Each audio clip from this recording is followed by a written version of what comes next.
Hello, everybody, and welcome to Mythical Rollers, a Twitch stream dedicated to the art of tabletop RPGs. Whether you are a cosplayer, a D&D player, a forever DM, a painter, sculptor, all forms of the art are shown here, actually. So yeah, it's a home for everybody.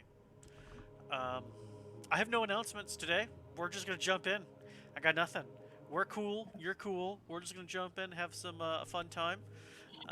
Some of you may notice we're missing a couple of people. They had some personal things come up, so they weren't able to join us today. But they'll be back for next game.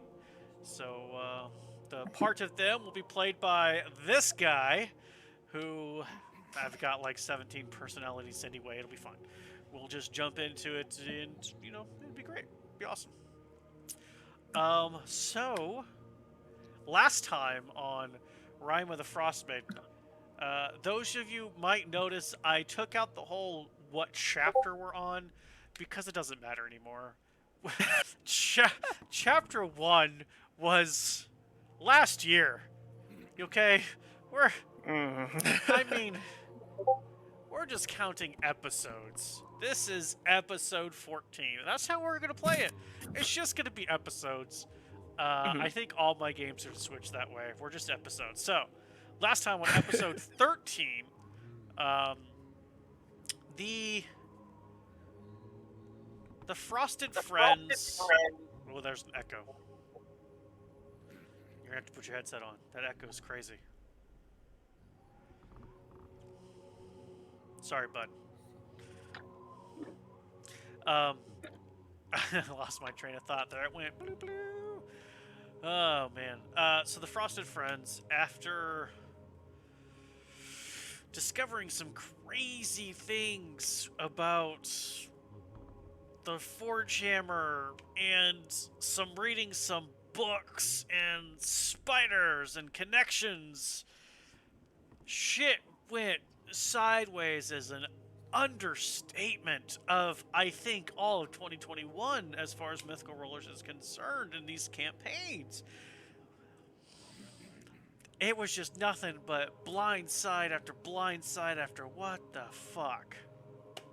So it all started in the library, where somebody decided to get a book about the Spider Queen of the Drow, and failed some saves and was cursed.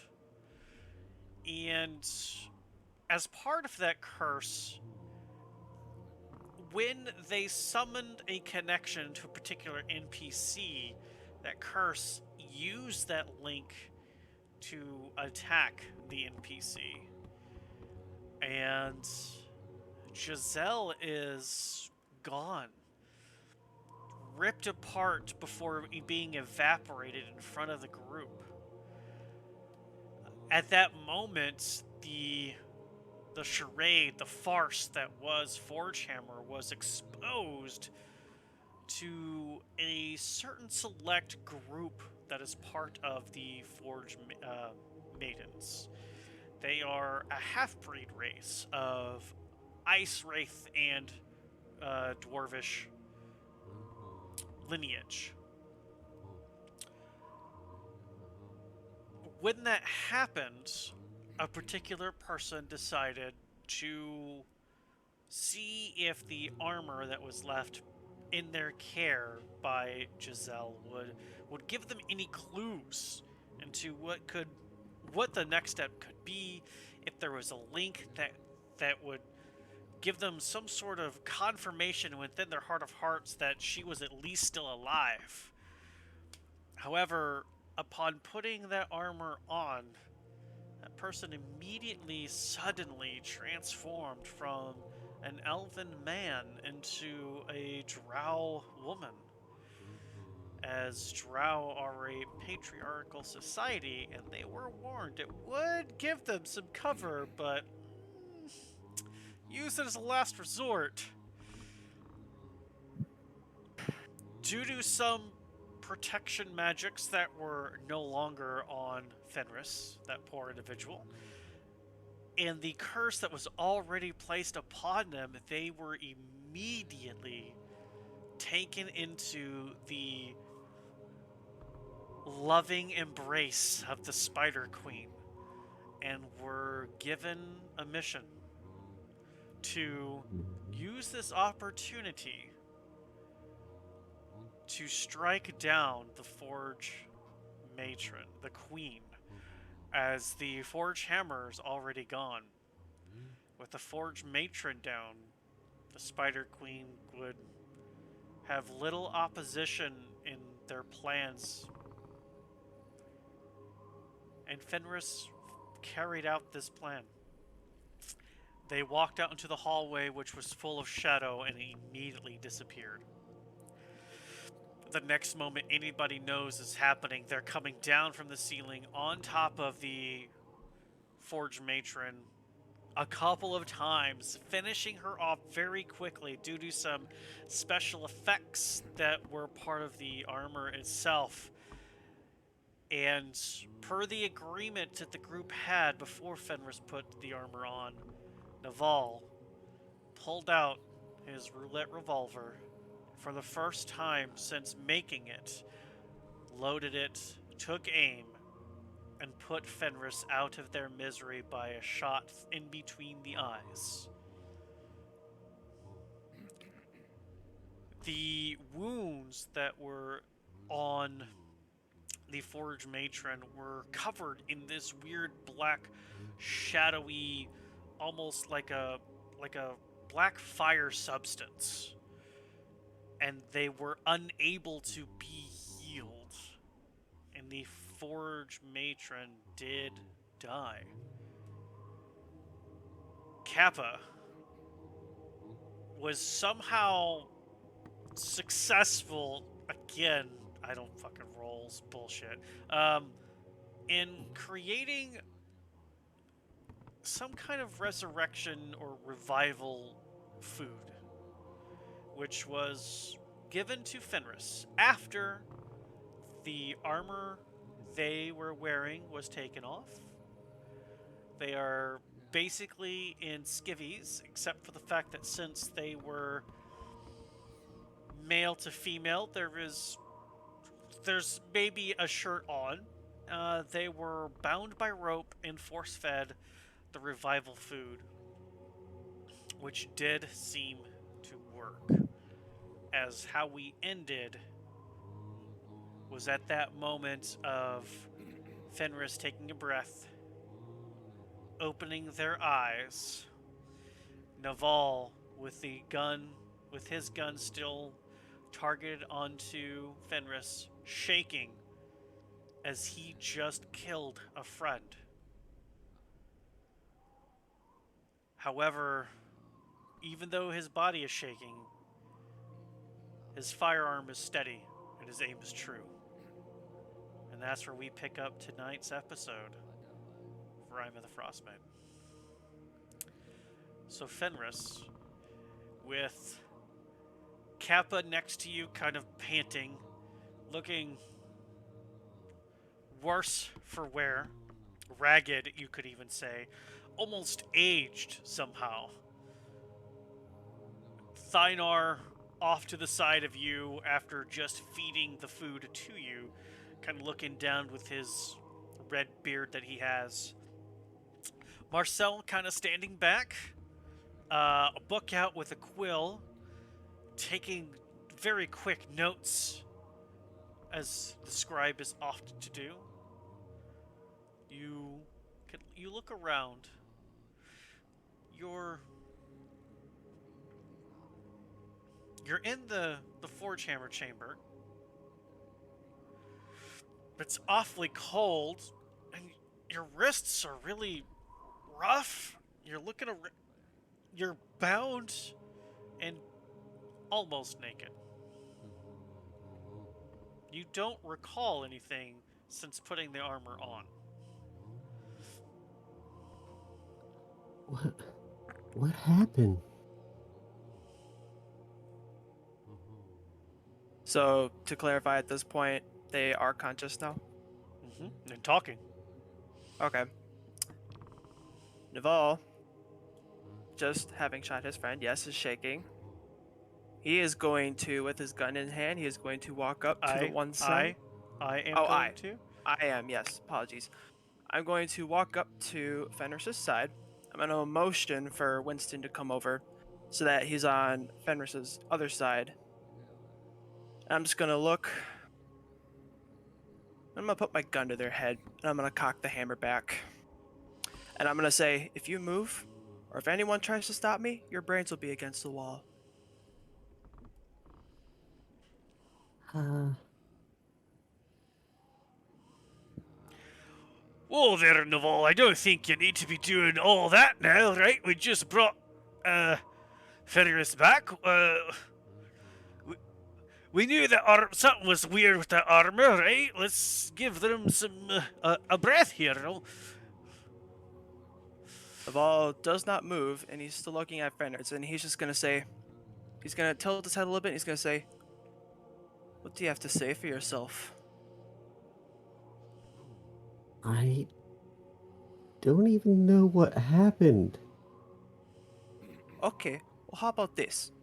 What's the last thing you do remember? I put the armor on, and that's it.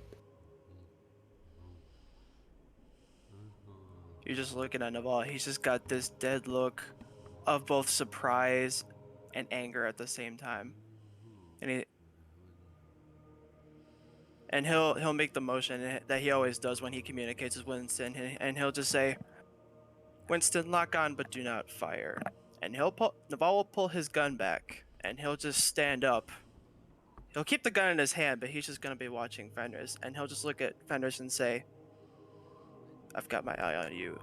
Same thing I just said applies because my buddy Winston right there, he's got his eyes on you too. And then he's just gonna stand there and he's just gonna keep watching Fenris. Kappa, if you're talking to us, you're on mute or something, man. Check the behind here. Make sure you have that pushed down. No. Did Discord not change to the headset whenever you plugged it in?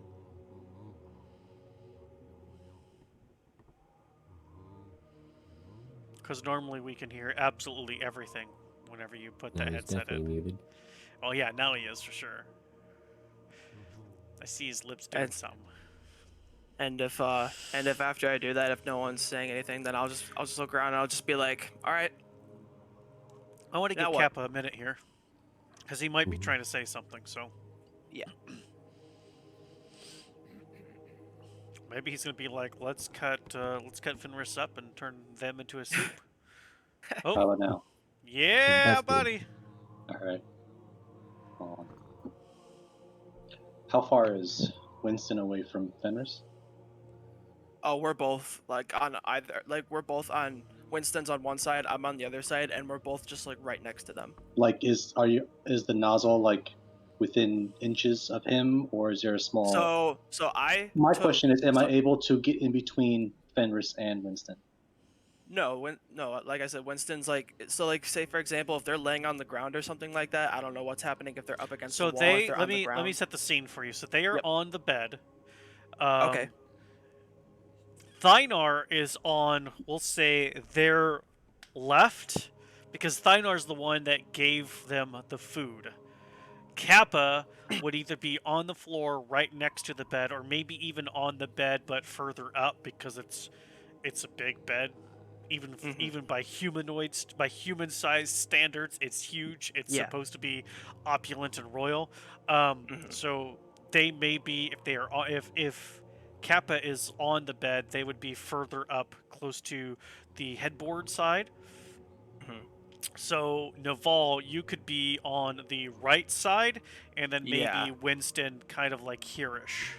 I was gonna say my intention was to have Winston like immediately right next to Fenris, so I would have to say I don't think there'd be a way for Kappa to get in between the two because I planned on having them just be like just right next to him. Right next to him. He Them. wants a guaranteed brain shot. Yeah. Yep. Okay. If anything funny happens.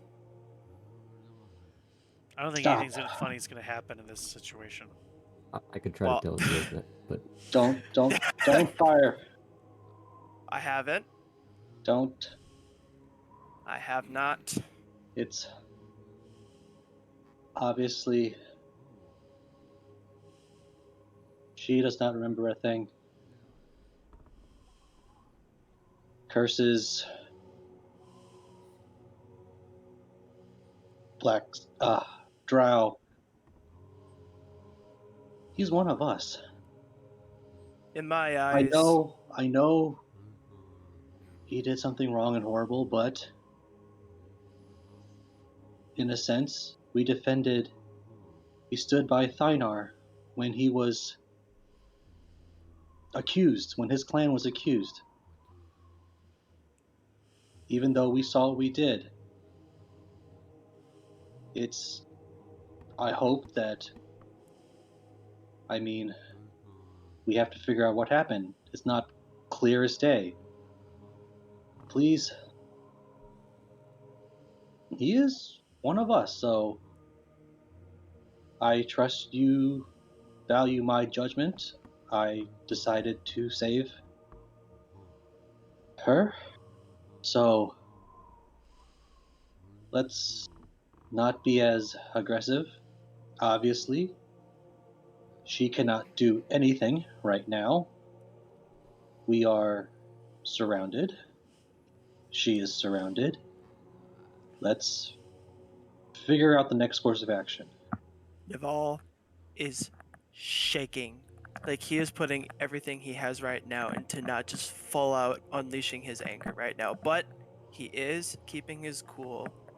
And it was due in part to all the things you've said, just to say so. Yeah, I but just he is visibly like shaking. That is how mad he is. just you by lowering your weapon, you have shown ample composure. Just at this point, anyone here has the ability to kill our friend at a moment's notice.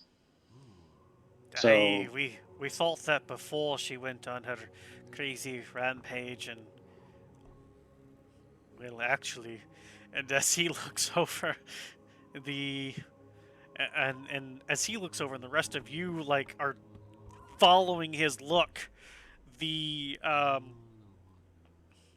12 half breeds are like all have all surrounded the Forge Matron, and they're all in their wraith form. And so what I mean by that is oh man, I think it's the Matrix 2 where the two ghost guys, when they go all crazy, their hair goes right. They're all like wicked and cool looking, ghost like, and we are not amused. No, we are not. That ghost form is very similar, less green, more blues and whites, but the hair sticking out crazy and kind of like looking like they're in water, but they're not, as it kind of floats around. And they are chanting and saying something in a language none of you understand. And then Thynar looks back down at you all and goes, right, so let's hope that doesn't mean they're gonna, like, kill us all with some crazy ice magic like the one did. Right, so Fenris, since you don't remember anything, you're apparently a lass now. Just FYI, you seem to, I don't have like a reflective surface, but you're uh, I you're a drow. I already noticed. All right, I mean, well, I yeah. just had to look down. It's kind of obvious. Oh, I mean, you know, but just in case you were thinking maybe it was a dream or something, like it's not. You're you're the drow now. That part I didn't know, and that's different. Also, you kinda offed the Forge Matron before Naval put you down. How did I do that? Some crazy shit I've never seen you do before. You vanished into a shadow like it was a long lost friend. And then down you came from more shadows, and your little dagger that you usually use was all crazy, and heat metal didn't work on it. It was all bad. You moved like your girlfriend. I think he Good. kind of moved. Well, she. I'm not sure. This is very confusing. I think they kind of moved better. It's a good thing I put you down when I did, or else you would have killed us all. I did warn you that something could happen. I don't know. We I don't reacted. know what else to say. We reacted accordingly.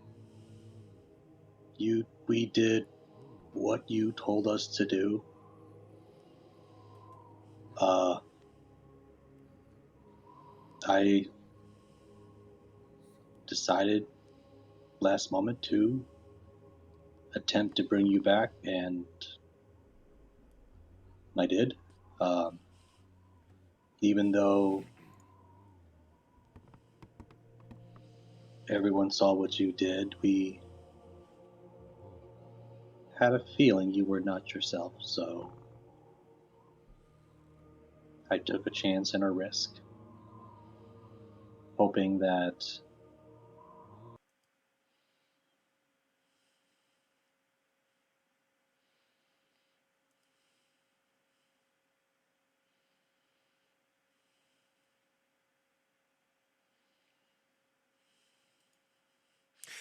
That last bit is a wee bit confusing right now.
Not it.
I, I, I'm not sure if you knew this or not, last, but you're a wee bit shorter. I don't think they're gonna fit you anymore.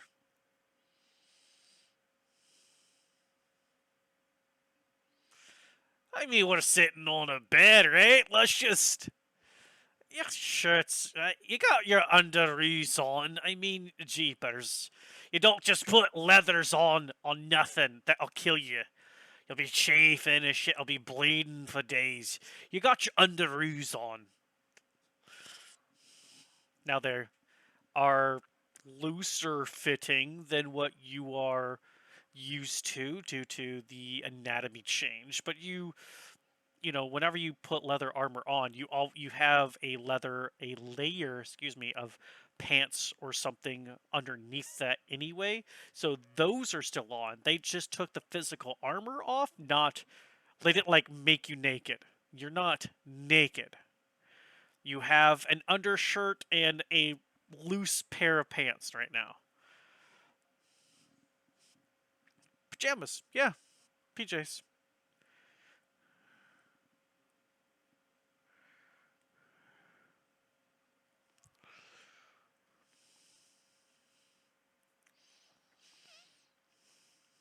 Well, we may not have to worry about it. If you do something funny, Naval's gonna put you out of your misery. You don't have to worry about your embarrassment of walking without some pants on.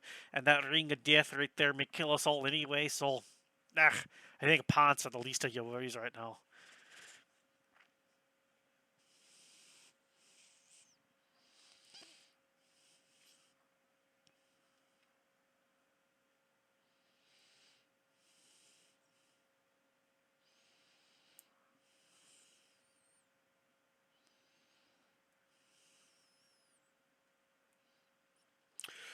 They seem to be, like, going in a circle.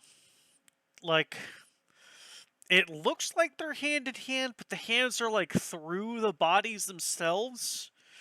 So if you can imagine, they're basically shoulder to shoulder with their arms through each other, doing this, and they kind of are spinning in a circle, um, speaking a language you don't understand, and they're glowing with the, excuse me, with the matron kind of in the center of them all. Um, but Soltara is standing off to the side and is watching them and you. You all are relatively as a group.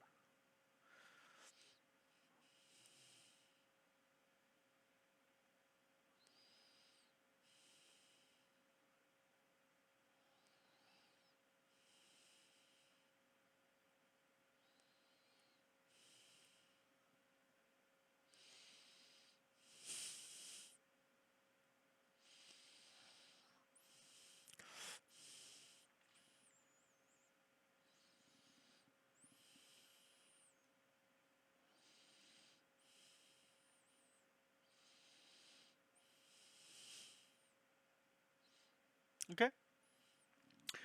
Um, you all notice that the spinning is getting faster. And their chanting is getting deeper. What was they being feminine, they all have a certain tone of voice, but as they seem to be entering some sort of harmonics and they're going faster, the tone itself gets deeper and deeper and deeper. And eventually you only hear one particular tone. It's just like a oh, as they are, and then they're just like one beam of light, and then it like brightly flashes, like the whole room lights up white, and then for a split second afterward, everything is in pitch darkness. As your eyes adjust, the 12 forge matrons are gone.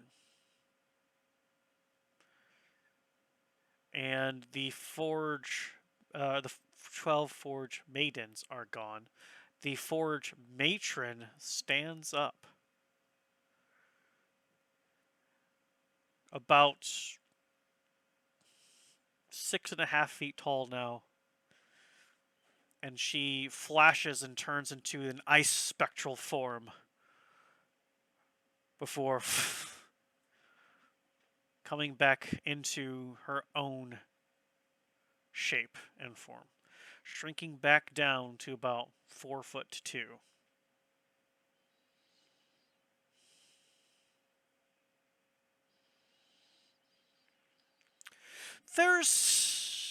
There's a little bit of differences on her.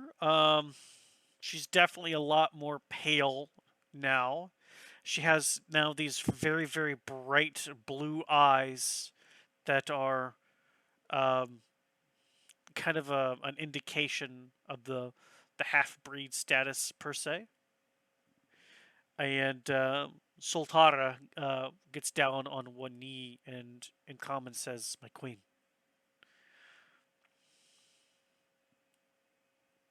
And the Forge matron.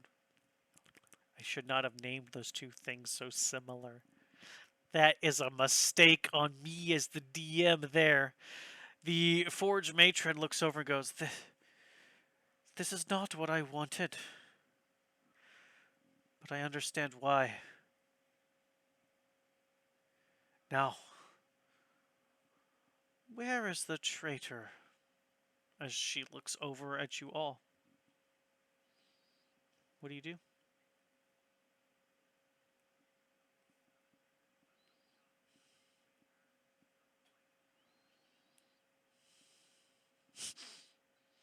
Marcel's just shh, shh, shh, shh, shh, shh, writing this all down.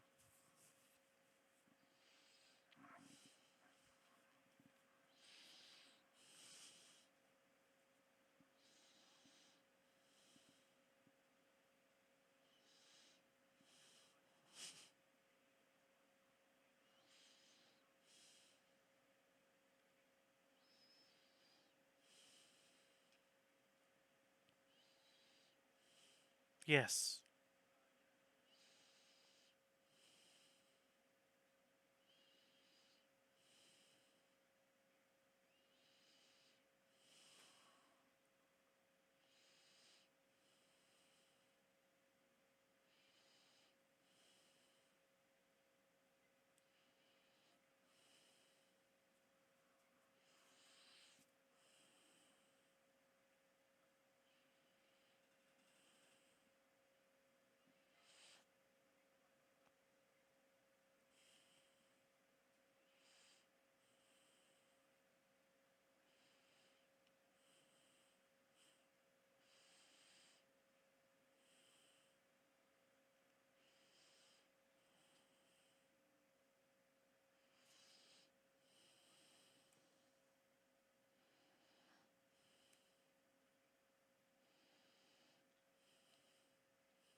So,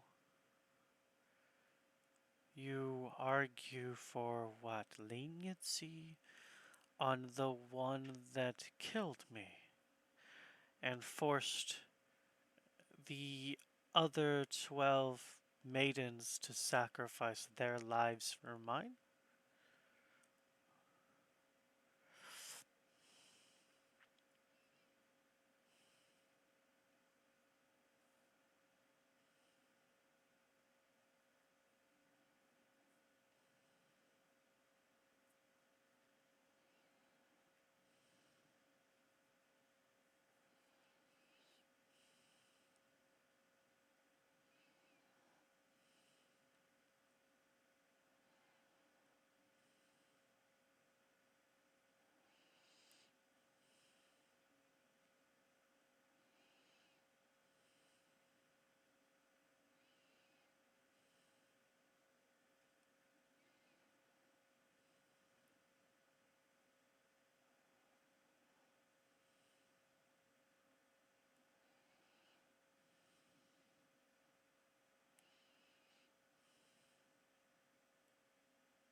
And how do the rest of you feel who are part of this broken clan?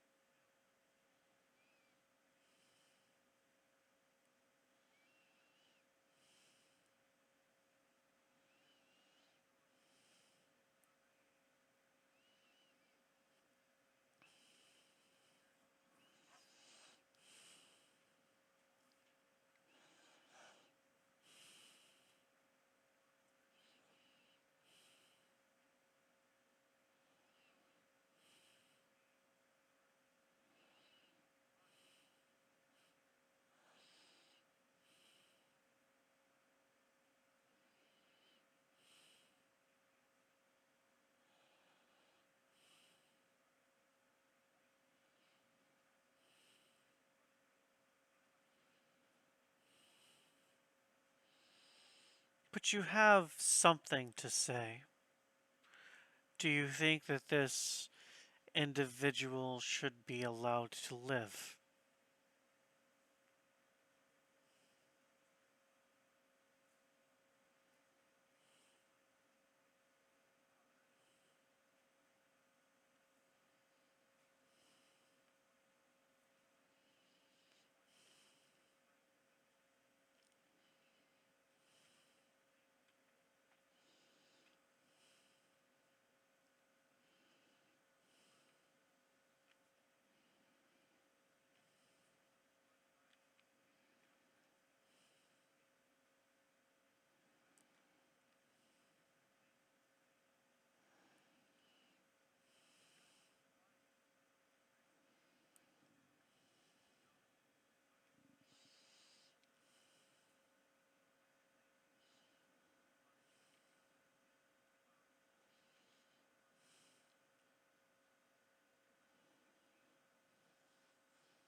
So,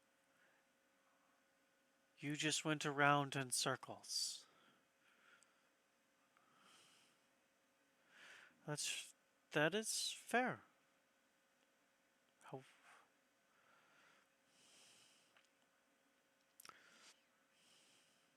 let me rephrase my question. Do you also beg for leniency on their behalf?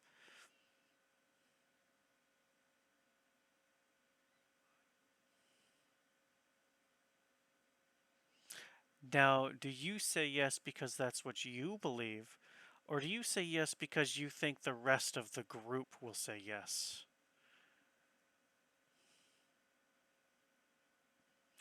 So you were not begging for leniency.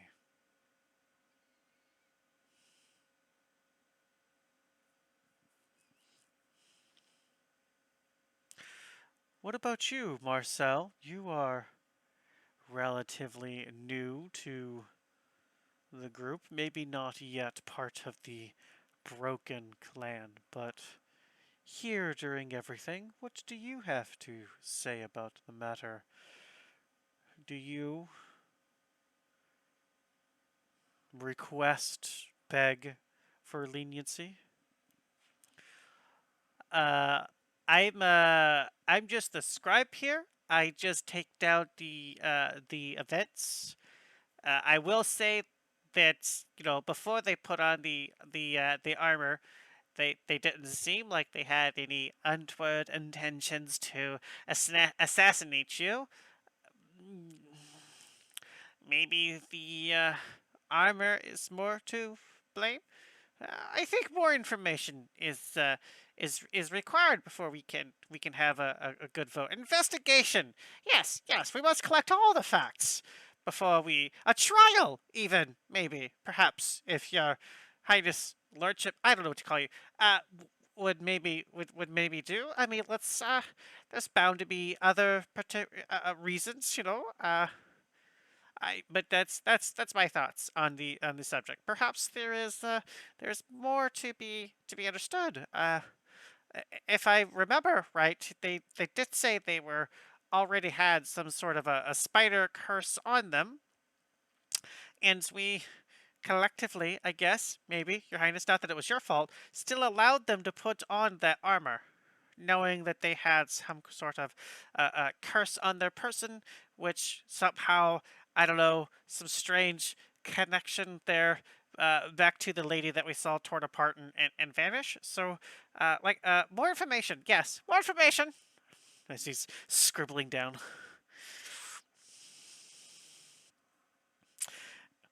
Oh, I think it'll be my turn now, if you don't mind. Fenris and I have not seen eye to eye on quite a few things. For one, he slept with a drow, which I still is hard for me to get over. Though I'm trying, I did give you that, as he looks down here, I did give you the diamond, But he's always been there reliably as far as warning us of dangers that they were aware of and in fights and things. Saved me a couple of times, so I would.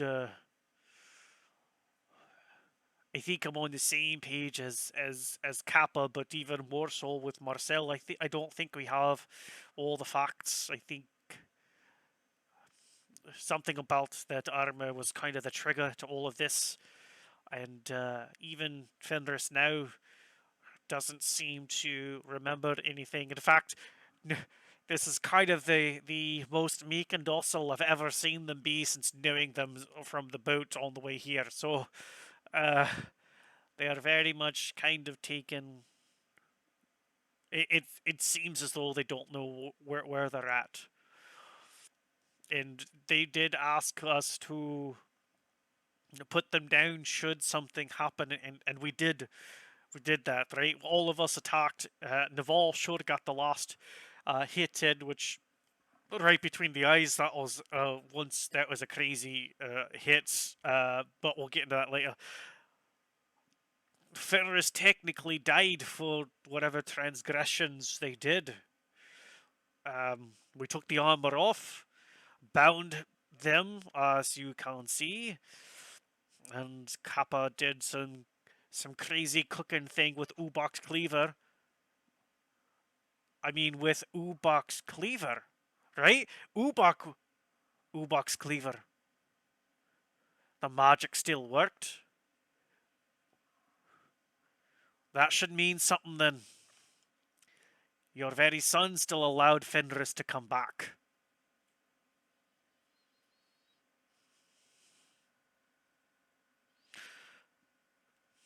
Interesting points. Sons are known to be stupid a lot.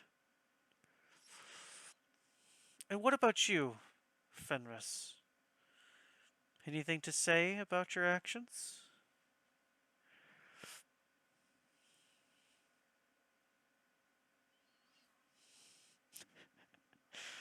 Hi over there.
Whatever it is that I see fit.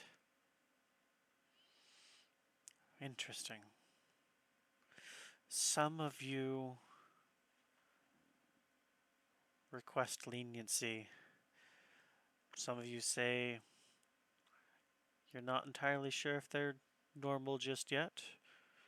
Some of you request more information.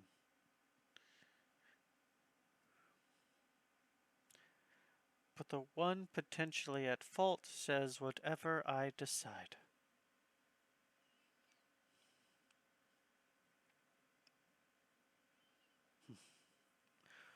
You know, Thynar, you're not wrong. Woobox magic did still work. Which only means Kappa is not against the clan.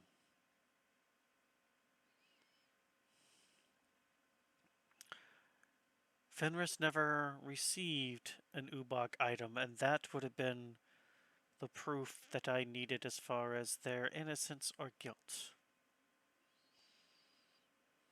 For if the item still worked, that would let me know.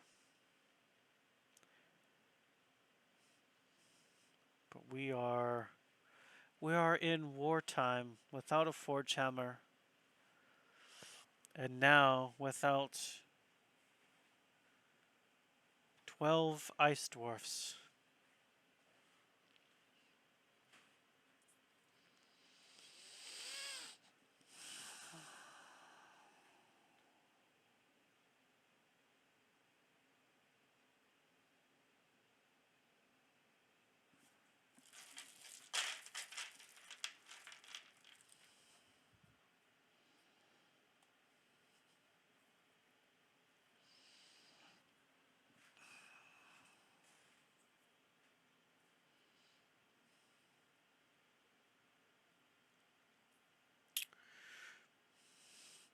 Here is what I have decided.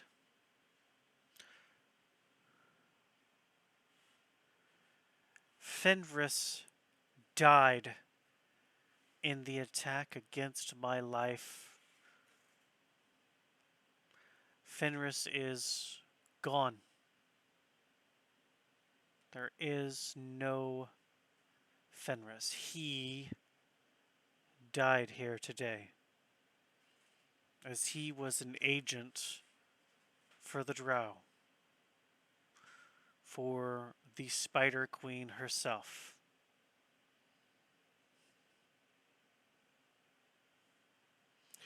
This new person into your group will receive a death mark from me, which will go off in the event they ever attempt harm against a battle hammer again.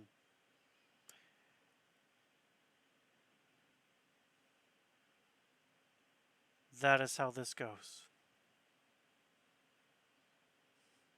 And you all leave.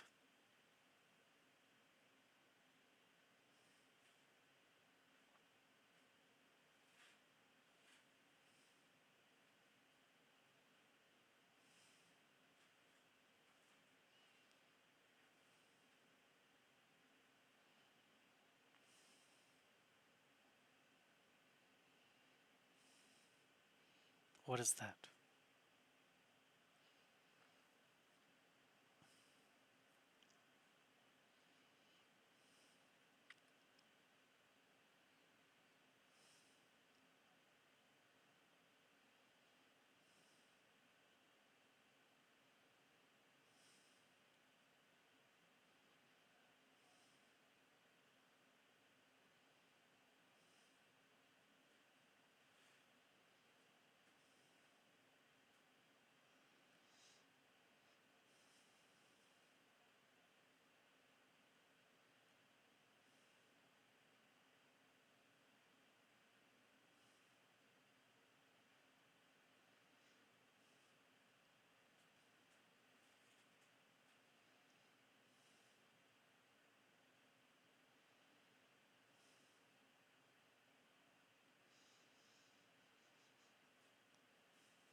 The task you were given was from an imposter forgehammer.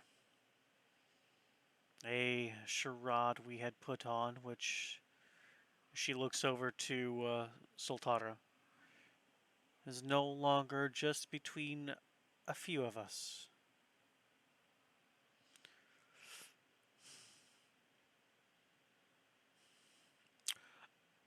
Excuse me. I will say that you know our timeline, and if you wish to save as many lives as you can, that is up to you. But we march for war.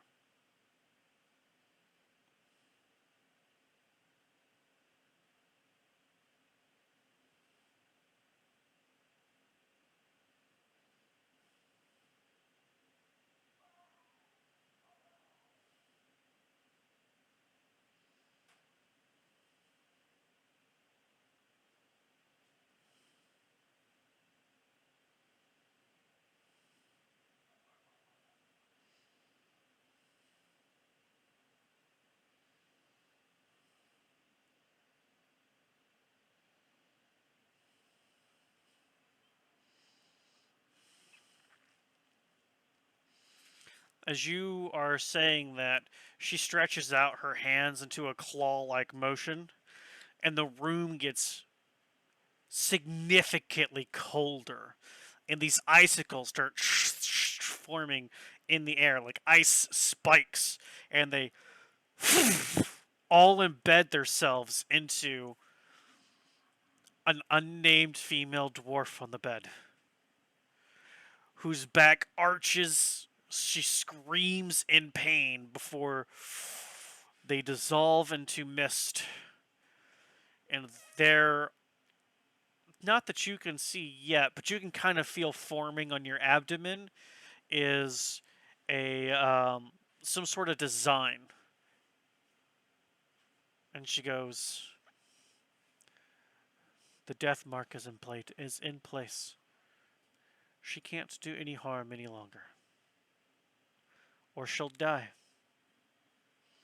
Now, you all better figure out a new name for them because Fenris died."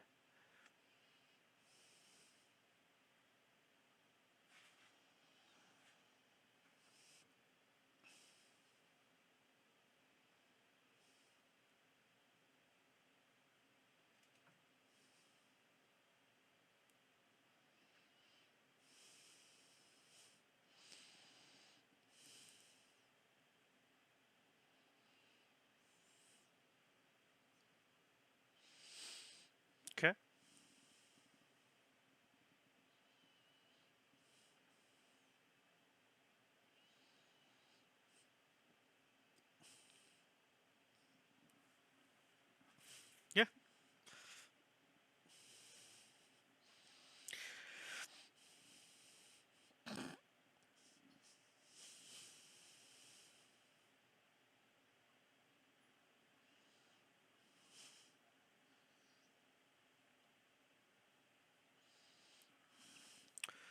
Yes, you can grab your bag as the shadow armor has just already been taken by Sultara.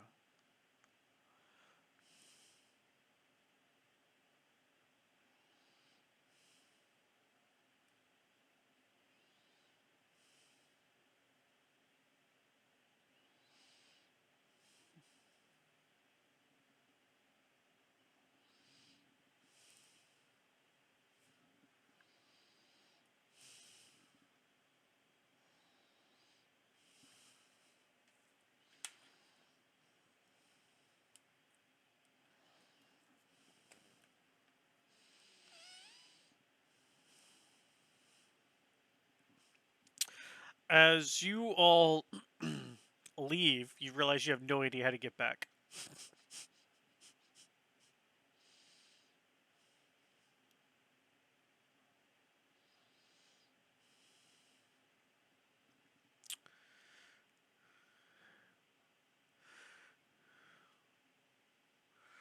Um, Give me an intelligence roll.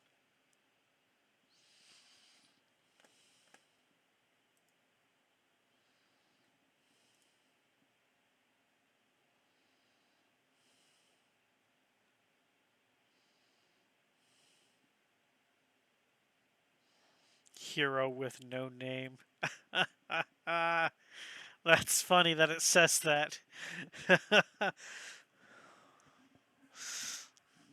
That's funny.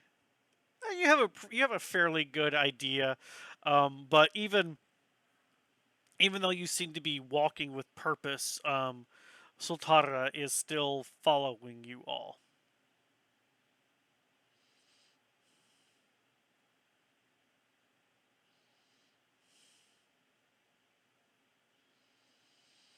So you guys get back to your chamber, and she tells you, "Be quick about gathering your belongings. I'd hate for an accident to befall you all."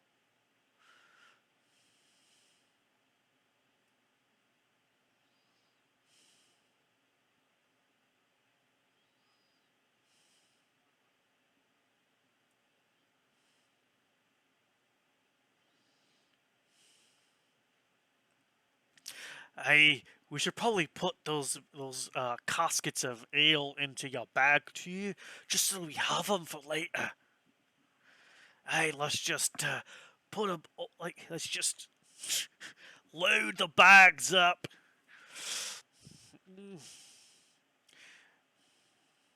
It's two. Yep, there's two caskets of ale that was requested. Um, yes, no, it was dropped off. You have the tent is there as well.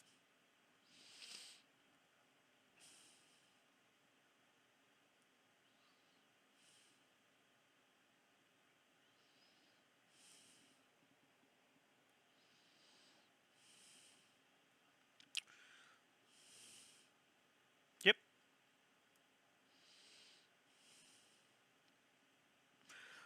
So as you guys and girl, I don't know, as the team starts heading towards the exit and starts walking up those weird stairs, as soon as you take about 3 steps up onto the ice stairs themselves, an ice wall behind you starts to form.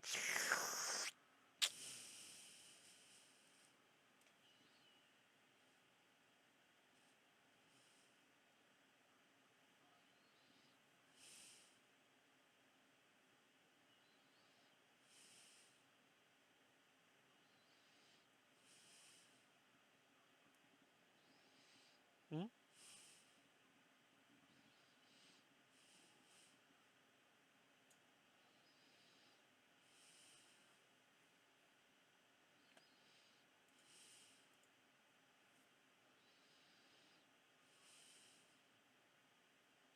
Oh, I think we need to do a couple of things here in town. I'm fairly certain that Loss here's armor no longer fits, so we're gonna have to figure something out about that. And then I think she still has her swords that she got for her +1 little swords. So I think as far as weapons are concerned, she's probably square there. But we need to see a leather work, or at least I think.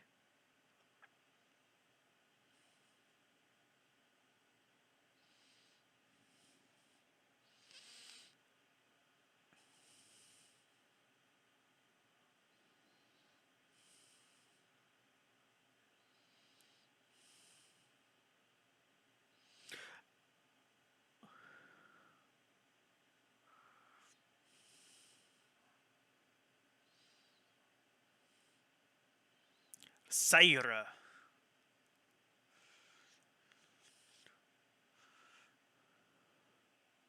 Right, sure. Syra it is. It kind of sounds like siren, which is kind of fun. Syra. Syra. Is it with a R? Is it a Syra? Or just a Syra?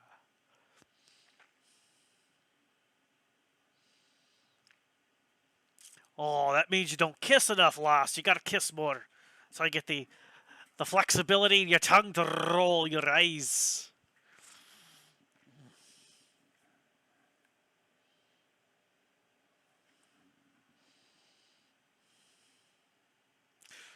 No, I'm quite good with the ladies.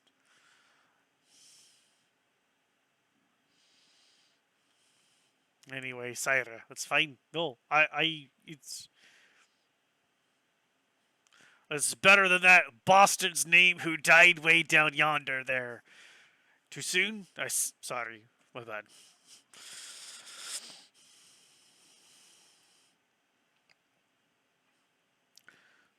Oh, you know, I know, I know that we're like, I know that we've got like we need to hurry up and get my clan. Uh, the Kappa's moving very slow.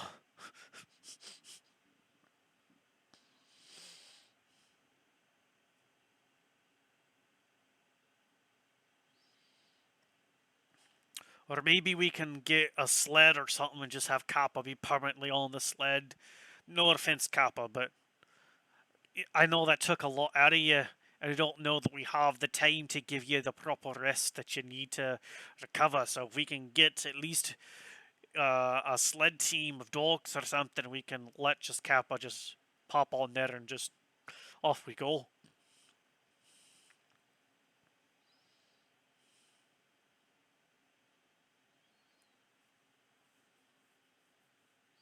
Oh no, you may just you're the professional chef of the group. You're not useless.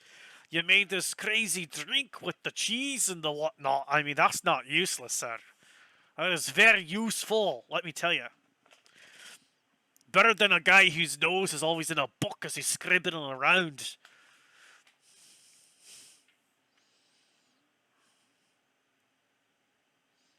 Oh, Kappa's gonna have to make this for you. It's amazing. You're like drinking and you're eating at the same time, and that sounds weird, but it's not. Oh.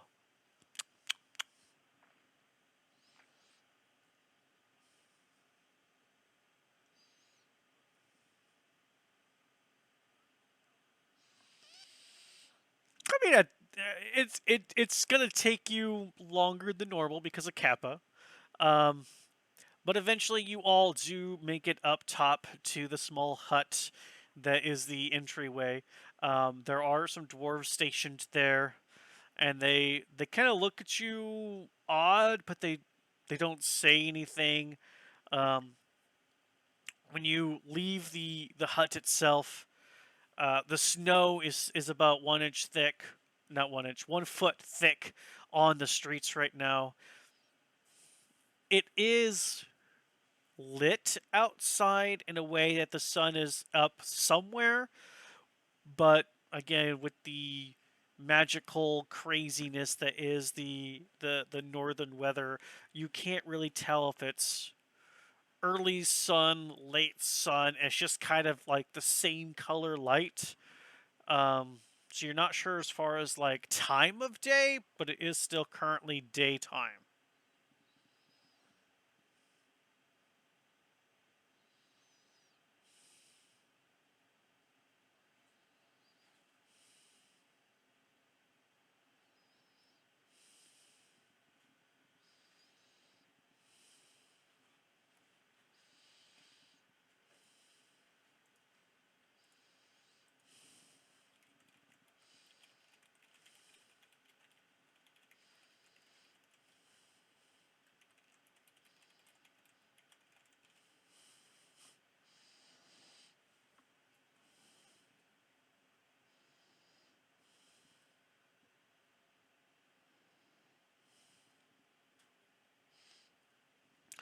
Let's all meet up at that bar we first went to whenever we came off the boat.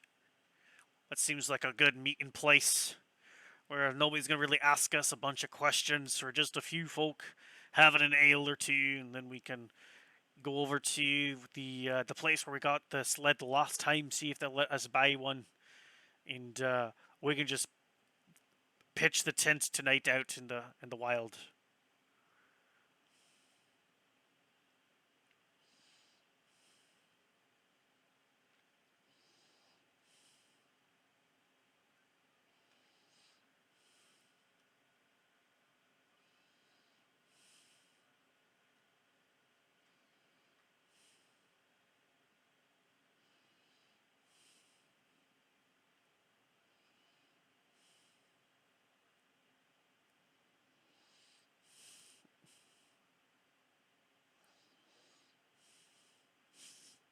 Okay. All right.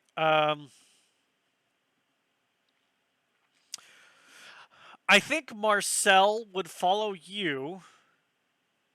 Um, because if I remember correctly, you talked about it with him before.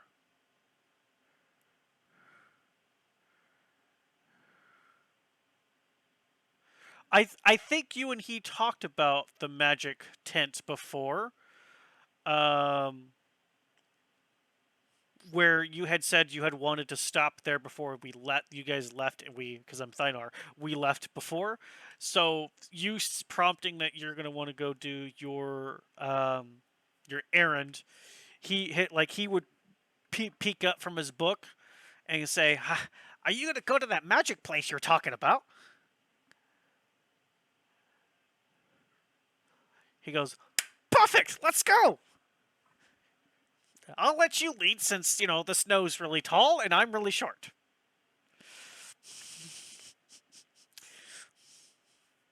He just kind of follows in your footsteps.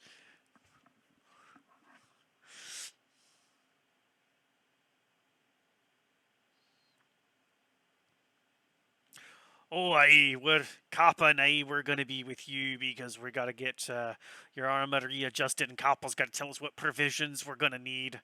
I expect it to be about a 3-10 day just to get there, so we're gonna be right at that month mark when we get there that they are saying they're gonna take just to get to the other clans. So I'm hoping we're about the same time, pending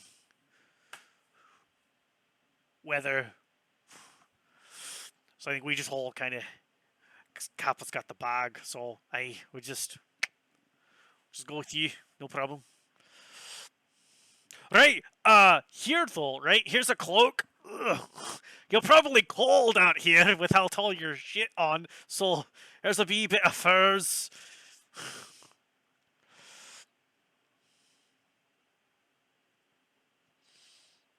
Oh, okay, well, give me mine back then, you jackwagon.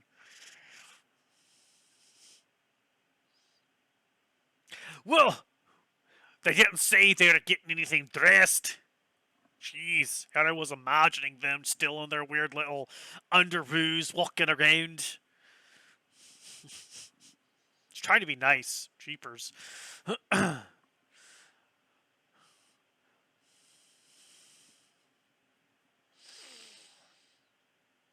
All right, so let's just speed this up a little bit. What particularly are you looking for, um, Syra, as far as just to get your leathers readjusted to your current size and some of your common clothes?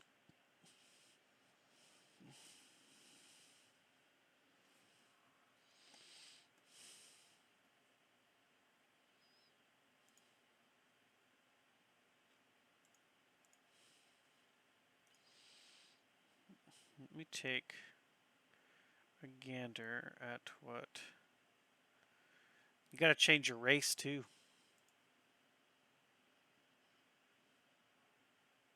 Oh, I see it. When I load it up, then it says it. Disregard, disregard.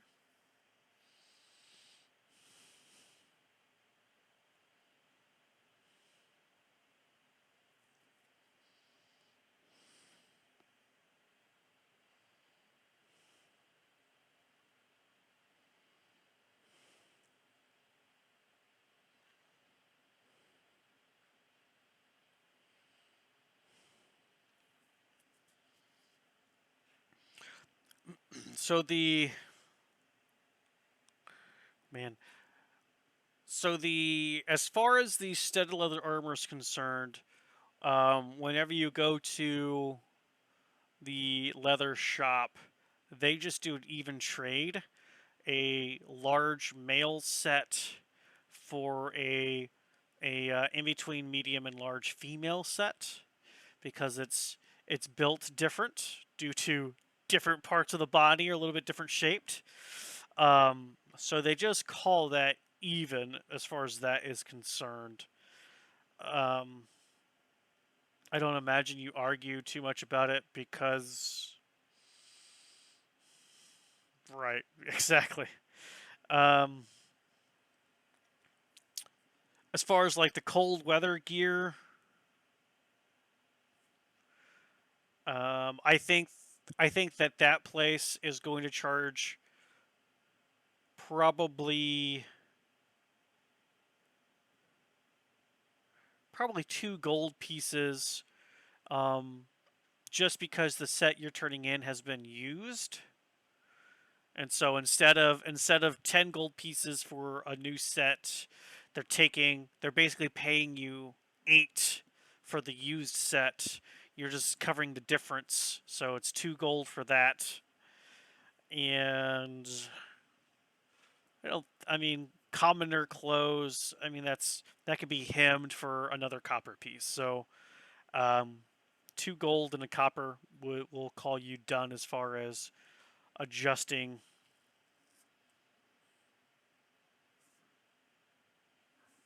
Okay. And then Kappa, they kind of put you in charge of provisions due to your special ability. Is there anything special provision wise that you are wanting to get?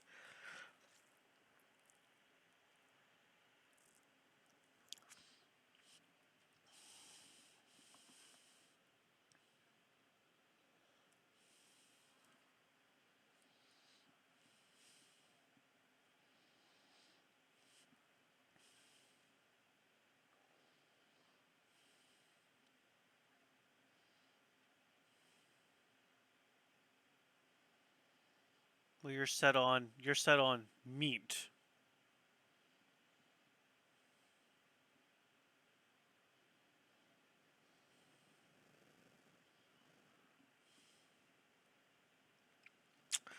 You are a turtle. You know what a balanced swamp diet is more than just meat. There's supposed to be veggie tables in there somewhere.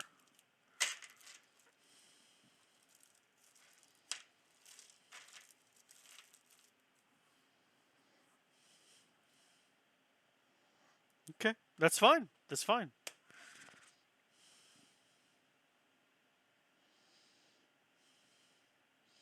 don't know nothing about those shrooms.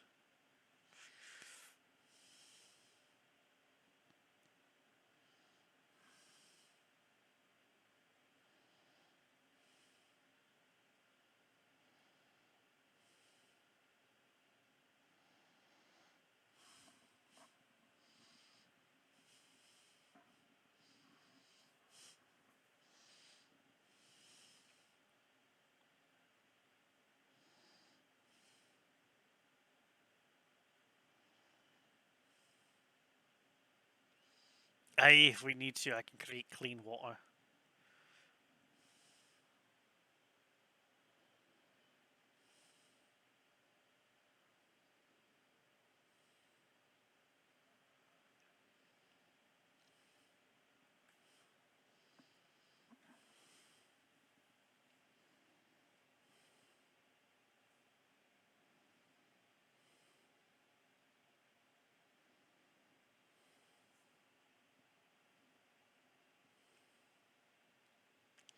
I don't really count arrows and the only ammunition that needs to be counted is Naval's gun because it's overpowered as sweetness. But he's got the little box of as long as there's 19 more will spawn.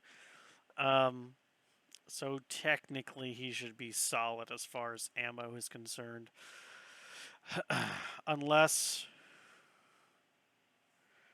hang on, I gotta send this to the old wifeski. Give me just a second. Sorry, everybody. The boss.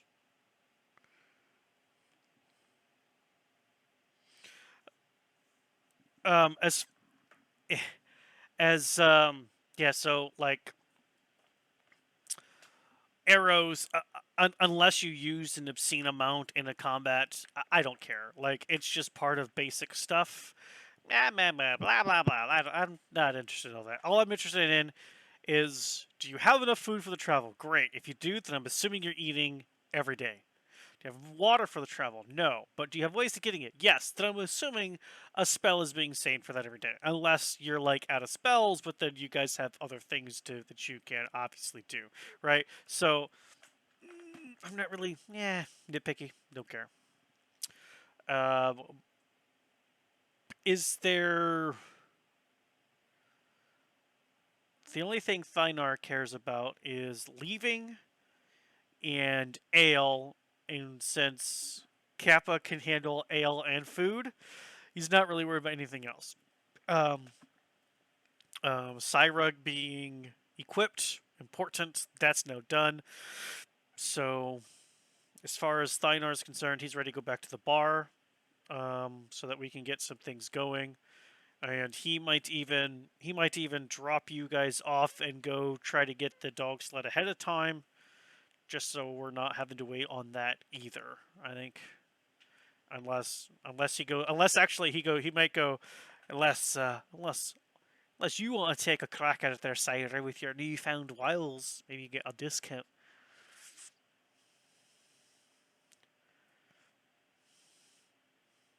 Oh, I don't want to leave poor Capo by himself.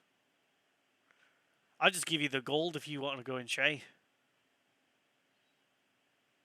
Capo's tired. He's basically falling asleep as he's walking. Aye, perfect. I knew you'd see it my way, or at least the right way. All right, perfect. Let's go. Let's go. Um, how much gold does he have? Actually, I mean, he gave you a diamond worth 500 gold.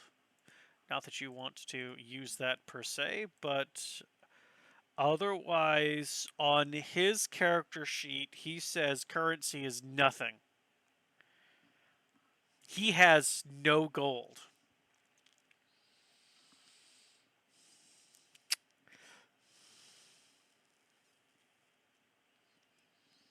Mm. Um.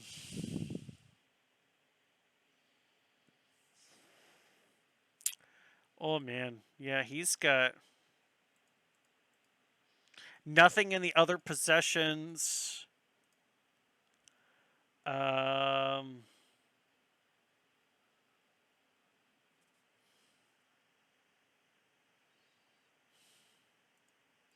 I was about to say, like, he's got nothing on his character sheet. I mean, he would have been like, "Hey, Naval, you're kind of in charge of all the funds. Like, we're gonna be needing some drinking money and some fixing money. If you could just, yeah. See, done. How much gold are you giving him?"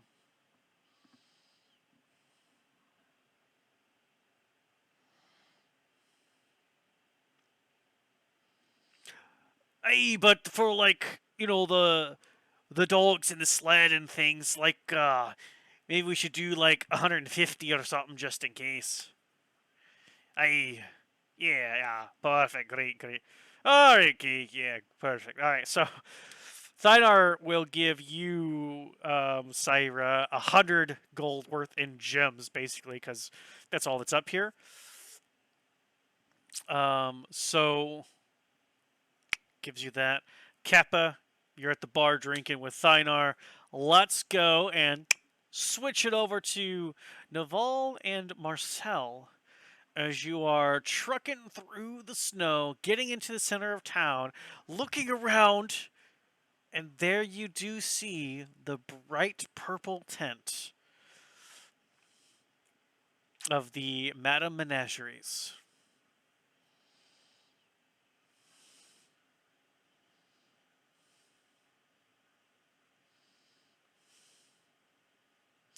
She only introduced herself as Madame, as far as I remember.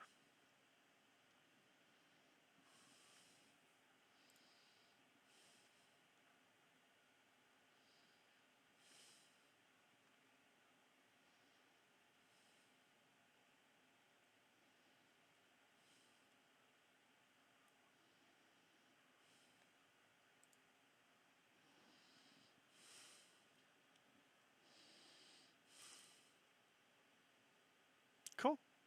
So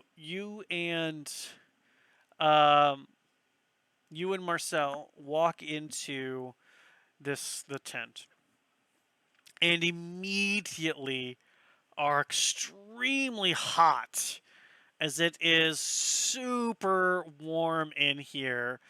Marcel starts like taking layers off, and like it's just so warm. And on the back end, again, this inside is 40 feet wide, and it's circular, so it's huge inside. What was outside was maybe 10 feet.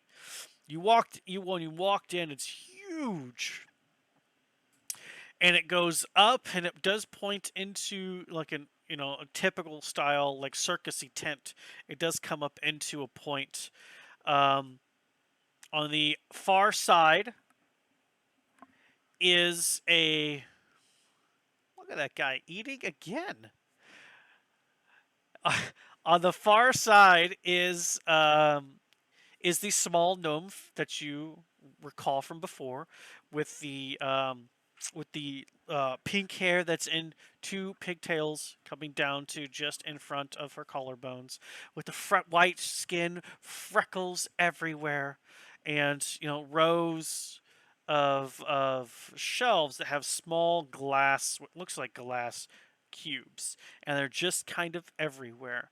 And upon you all walking in, she goes, "Oh my God, you're back! Hello, you too. What's up? What's new? What's going on? Are you here to buy?"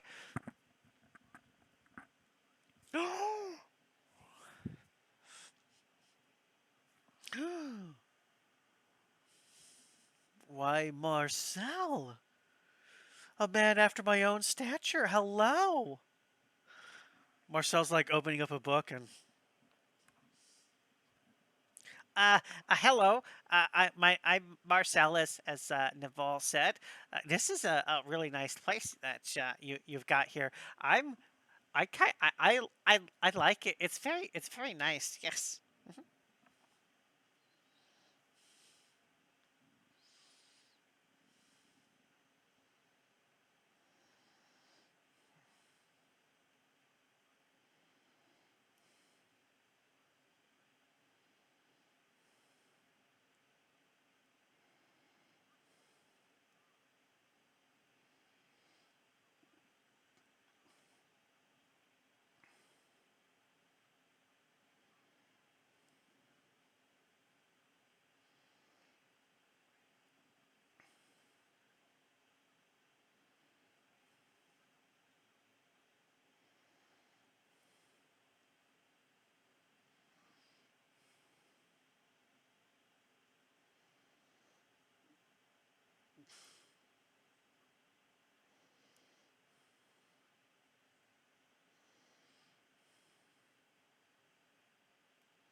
Uh, well, that's called an observatory globe.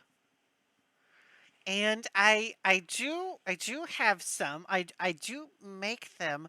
They're not easy to make, so they're not exactly like um, hmm, cheap, I guess you should say. They're 300 gold pieces for one.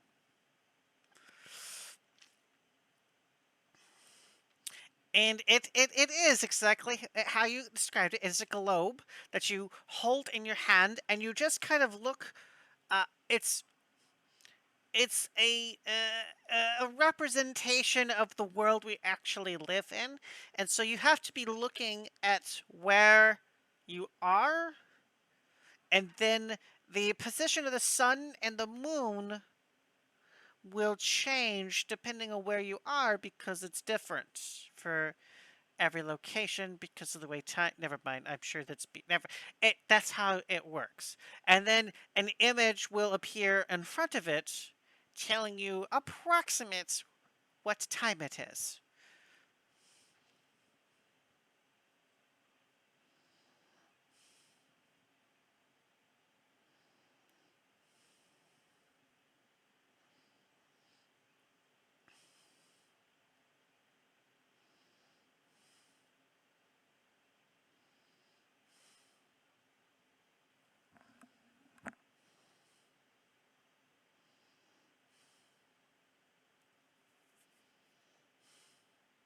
Oh yes, your metallic projectile launcher. Yes.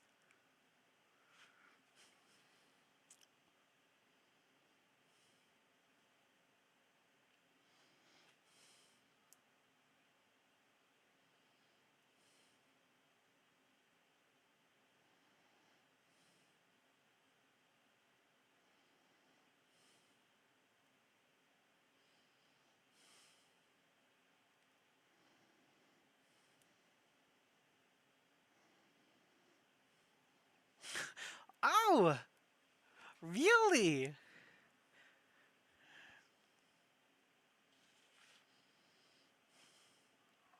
Marcel's just kind of looking up at you. Go.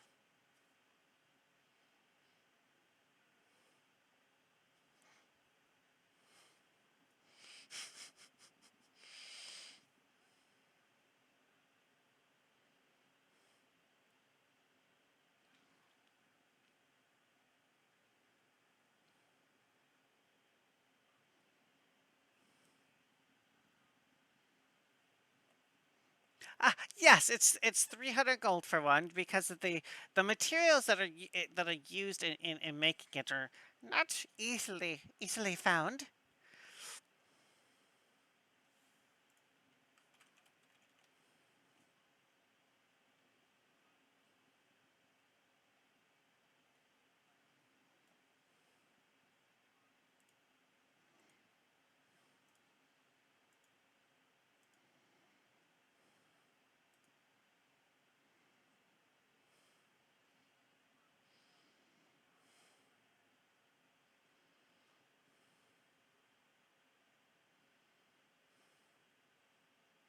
Hmm. Hmm.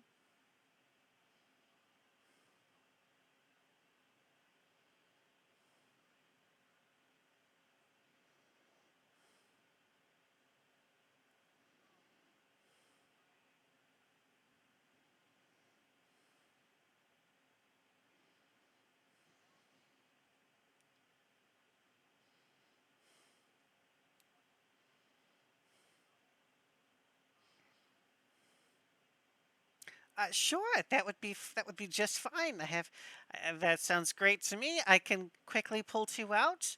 And is there anything else? You didn't even look at the shelves. Maybe something else will strike you as fancy.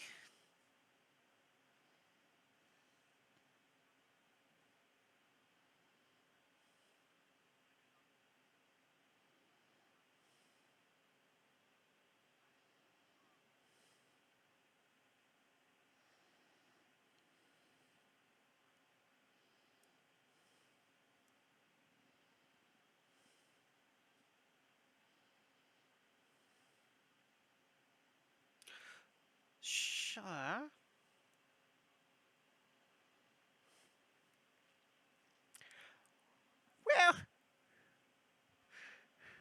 maybe you should look over at the items that are currently discounted, and you may want something from there instead of the globes. You never know, because all sales are final. No refunds, no returns. If you break it, so sorry about you.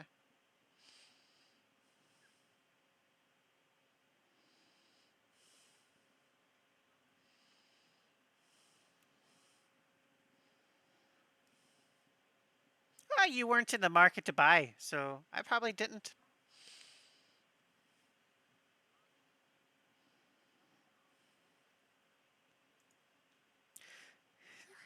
Certainly, certainly. So over here is the current stock that I have that is on sale. Um, Mostly due to the fact that the dwarves around here are cheapskates and items need to go. So as I keep making things, because I love to make things, other things need to go. So she shows you a shelf, and it's a singular shelf, and it has um, 1, 2, 3, 4, 5. Has 6 small glass cubes on the shelf itself. And in front of each cube is a small card, or a small placard, excuse me, that has a very generalized description of what they do. So going from the first to the sixth, the first one, it looks like it is some sort of a black cape or cloak, some sort of. It's hard to tell because it's so small because they're tiny glass cases. But the description of it, it says that this will that this item enhances the natural ability to defend oneself. So, in other terms, it's a cloak of +1 AC.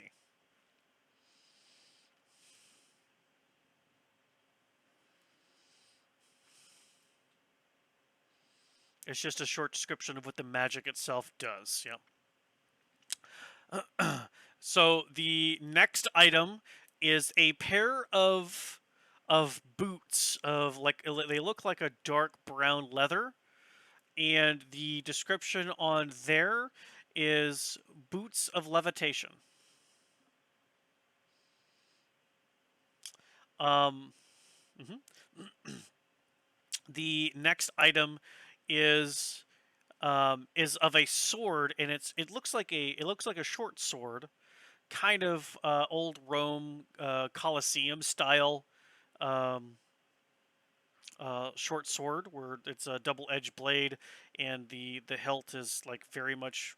It's not. It's kind of stamped and square and boxy, and it has the big bulbous pummel on the bottom of it, and the description is extra sharp blade, sometimes shines light. So it's a sword +1, and it has a light spell on it. So that's the third item. The fourth item is, it looks like it's a circlet, and it has a topaz gem on the center of the circlet itself, and it says mind opening. That one is a circlet. Yeah, it's a circlet of intellect +1.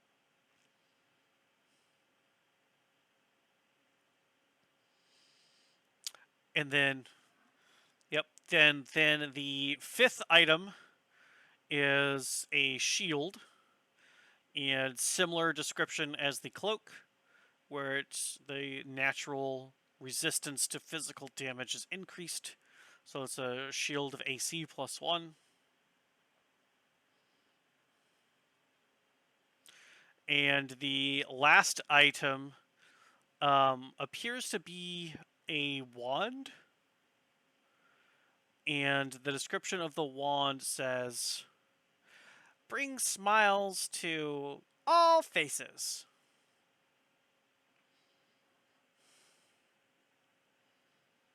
It's a wand of smiles. There's a spell save DC, and you're forced to smile obnoxiously, like painfully, like you're just.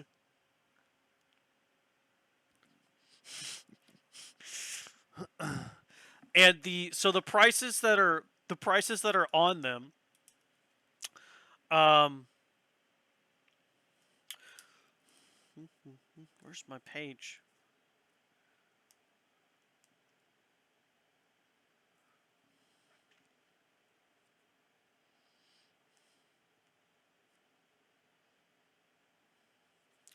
Both the cloak and the shield of AC +1 are listed at 300 gold. The wand of smiles is listed at 250. Um, the boots of levitation are listed at 800 gold.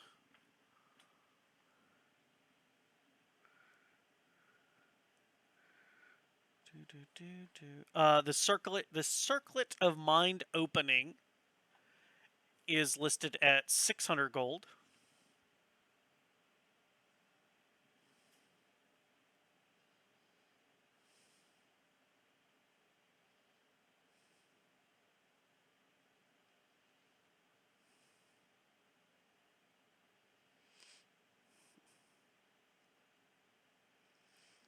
And that sword is listed at 350.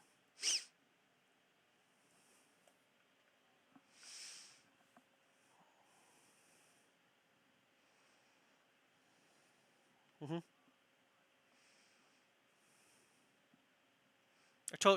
Yeah, it's a short sword. Did you not hear me? Yeah, it's a short sword, and its style is is exactly like old gladiator Romish style, where the pommel is big and circular, the hilt is kind of boxy, and the blade goes straight up.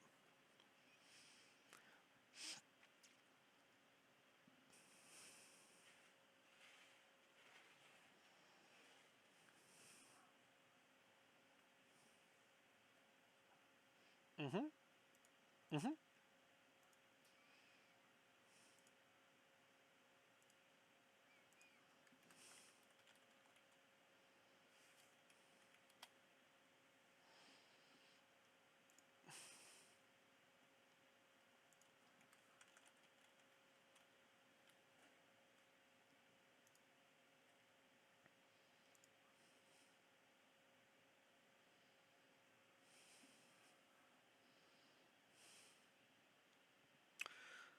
Marcel is kind of taking notes at the small things and the different things that they have, that she has for sale, and Marcel did not write down how much gold they were being paid for this. So Marcel has no money to buy anything. Sorry about you, Marcel.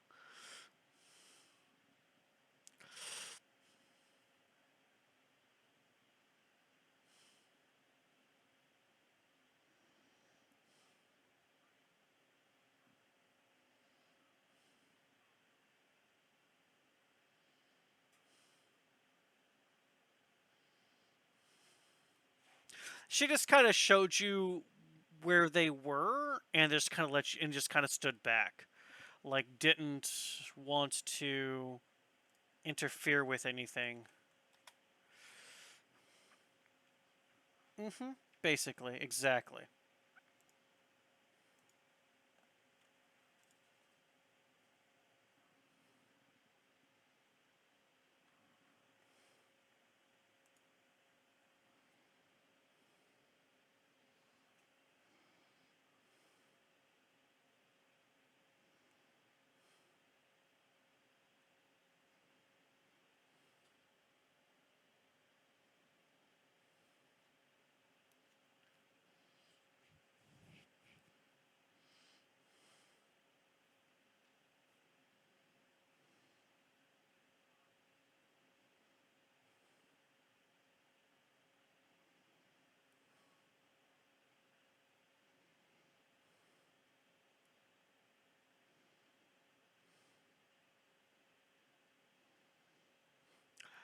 Yes.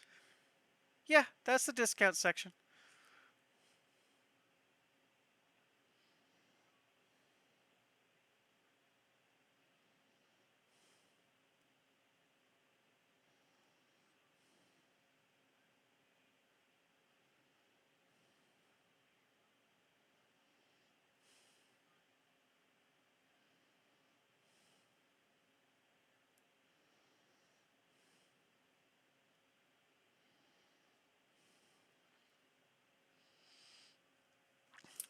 Oh, okay. So that circlet, if you squint really good, well, here, how about this? I'll just go open it for you. So she just walks over, grabs the glass cube and starts twisting it and turning it very quickly in her long-ish fingers, and the glass itself like grows, and then she sets it down, opens it up, and pulls out. Now that you can see, it looks like it's silver or some sort of plated, shiny metal, probably silver. And inside, right center of it is an oval, a cut topaz, and she says, right. So what this does is it helps your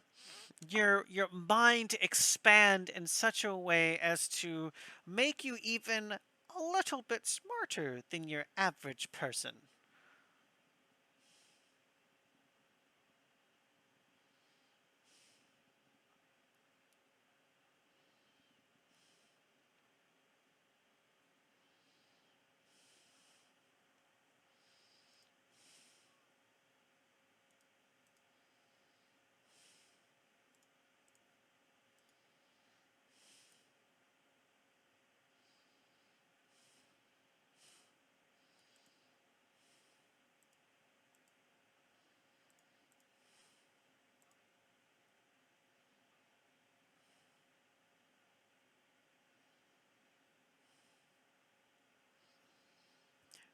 Yeah, yeah. It's just it goes around here. Yeah, it's like a headband, but yeah,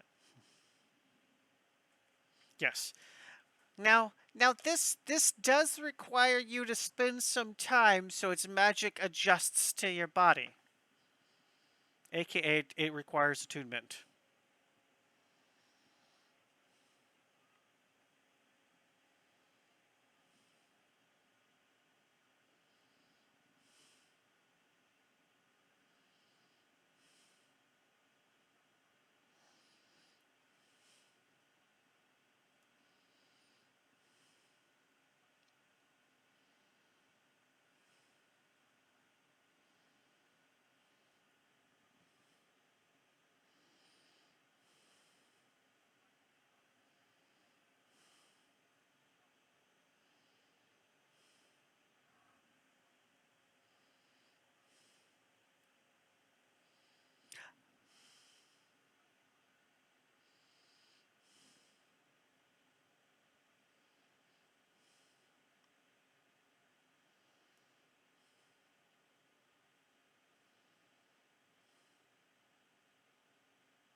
Um I don't think they're going to ask any questions about what funds you use to buy different things. I don't. I don't think so. I think they're just gonna be like, "Oh, Naval's got these couple of cool things. Great. They'll come in handy." I don't think they're gonna be like, "How did you buy that? Did you use party funds?"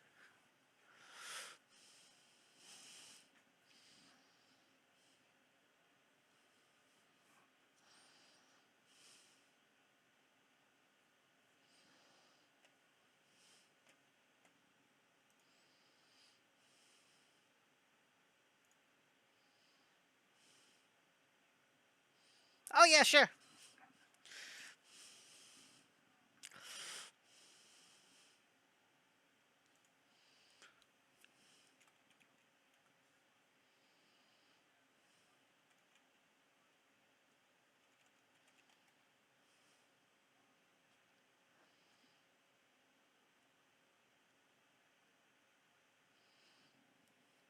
I don't really care whose money you're spending. Just tell me what you want, give me the funds, and you figure it out yourself.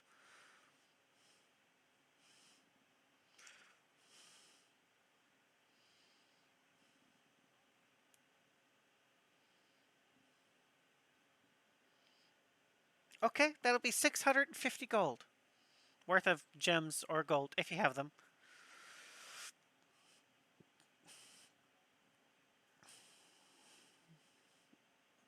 Hmm.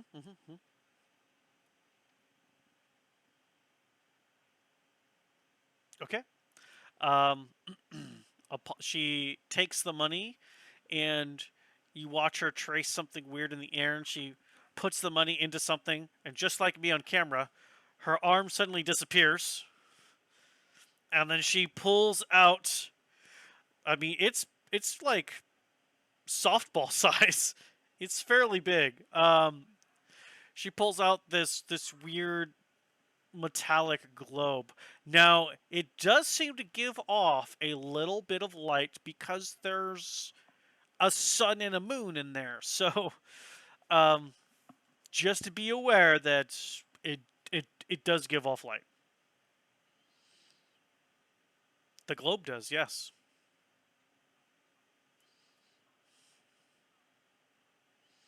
No, it's not like torchlight, but it'd be like candlelight. It's like 5 feet. There's gonna be light, like what your little figurine things can do. Yeah. And she gives you the globe, and you already have the circlet, and she closes the glass box, does some weird things to it, it shrinks back again, and she sticks that in before closing whatever weird pockety dimensiony thingy she was doing. And then she says, "Okay, well, if you need anything else, definitely come back by."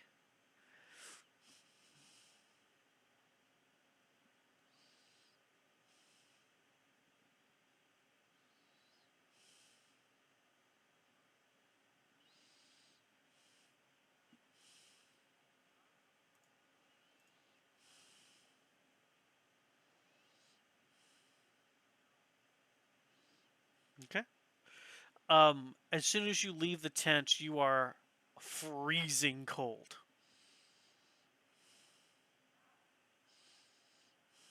In your excitement, you left your cold clothes inside the tent. You quickly get them, put them on, and make your way.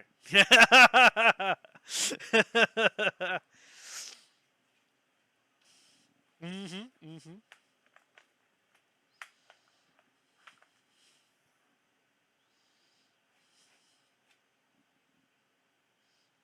So much glory. All right. So you two make your way back to or not back to, but to the bar, where you see Thynar and Kappa, um, but no Syra currently.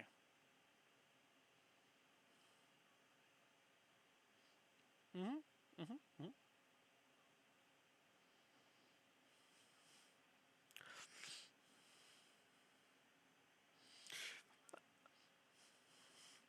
I mean, it depends on if Kappa's made any beer cheese soup, or if they just got regular, because Kappa is 3 points of exhaustion. Making something right now could be rough.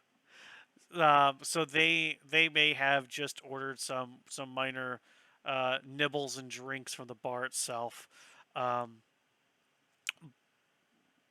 but I think this is going to be a good spot to take our potty break. Um, we're coming up to 9 o'clock, halfway there for us as far as today's game is concerned. We can take about 5 or 10 minutes, refill our drinks. Some of us get, I don't know, our 14th helping of dinner or snacks that we're eating. Yeah, that exactly. And yeah, and we'll be right back, everybody. What's a VTuber? And we're back, but what the hell's a VTuber?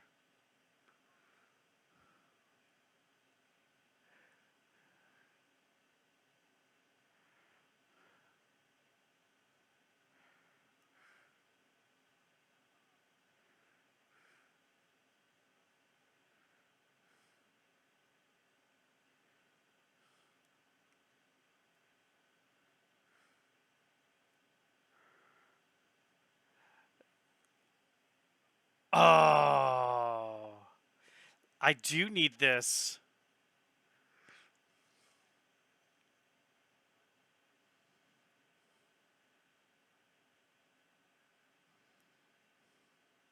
Yep, I need that. That'd be cool to bring out like the more popular NPCs, give a more visual representation of them on camera instead of just my pretty face. I do. I do. I'm going to. It's on my list. Here, I'm writing it down. VTuber, quote, not porn.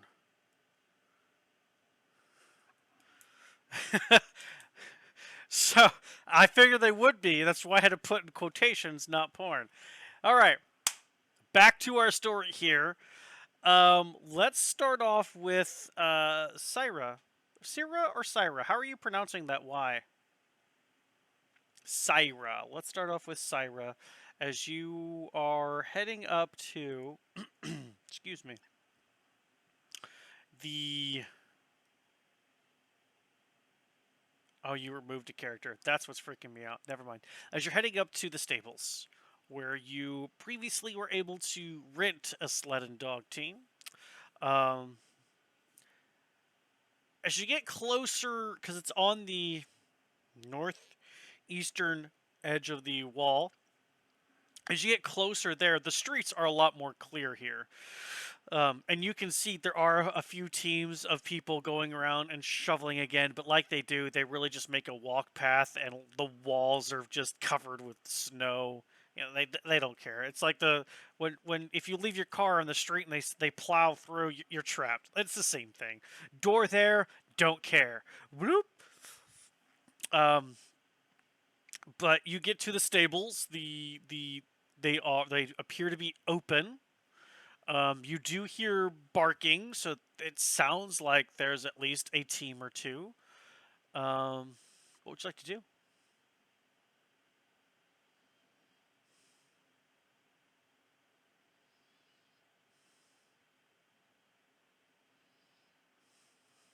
Sure. Yep. No problem. You open the door, and inside you see, instead of that weird, large-eyed person that was there before, this time, um, it it appears to be a dwarf, at least just based on the size. But they seem to have white hair, long white hair that's pulled back into a ponytail, but the top of their head is bald, so they're rocking the side ponytails going on here, and they turn around, look at you, and go. I kind of give you like a crazy eye, like, yeah, can I help you?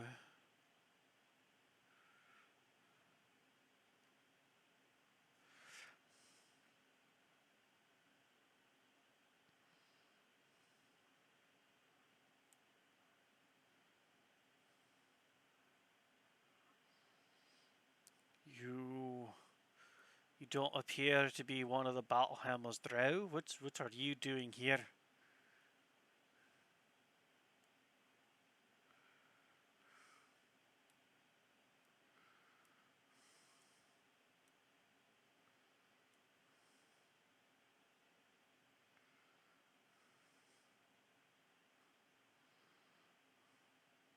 Alright.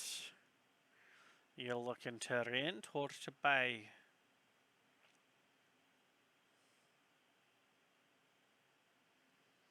It depends on how long you're keeping my team.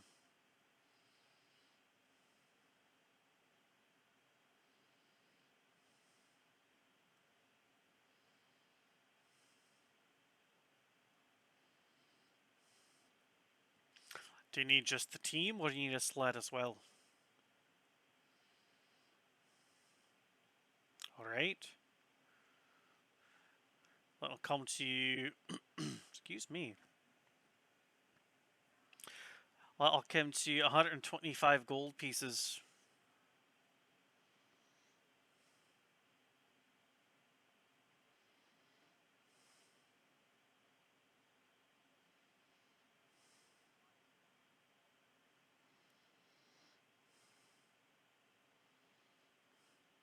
Aye.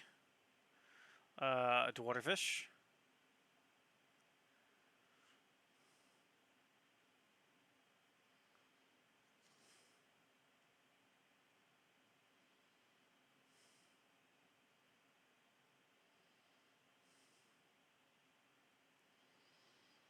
Alright, so there's more of you in town.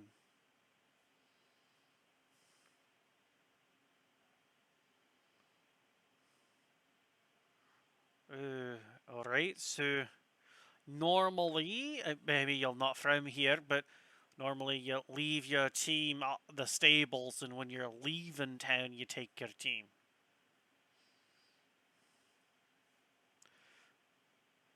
So, not sure if you noticed, but the streets aren't really meant for a dog and sled team to be going through them. You'll probably break the sled.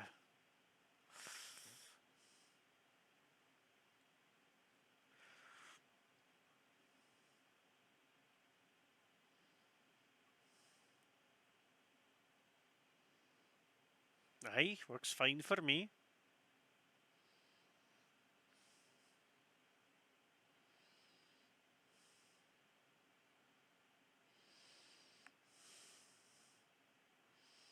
Okay.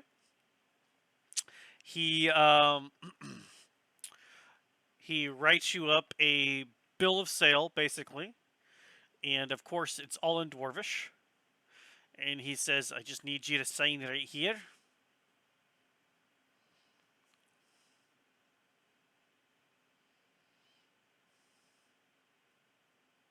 Give me an intelligence check.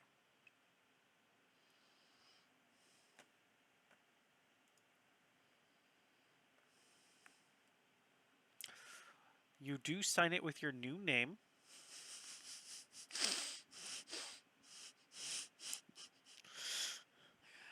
He goes, Syra then, alright.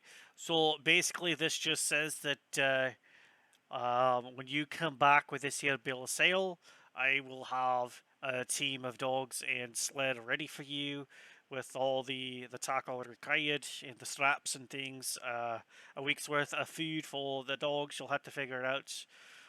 As far as water is concerned, there's snow. They should be fine as far as that's concerned. Um, but yeah, you just take this with you, and when you and your compatriots are ready to leave, you just bring this back.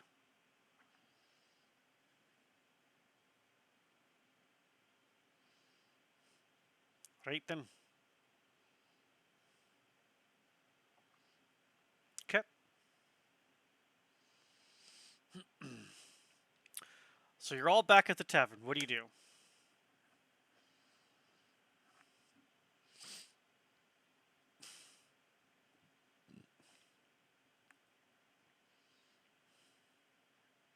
Mm-hmm. Mm-hmm. Mm-hmm.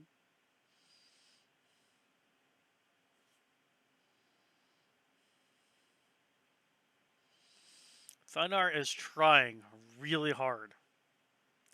But you're like, even though you're super tired and slow, like whenever he puts the ale down, you like fill it up with water that he doesn't even, he's not paying attention. And so you're still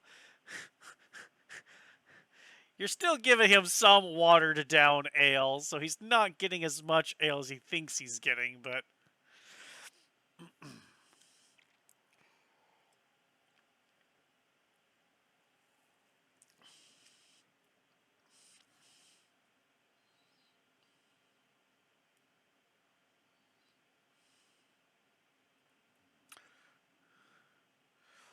right? How much did you just spend on this sled and dogs then?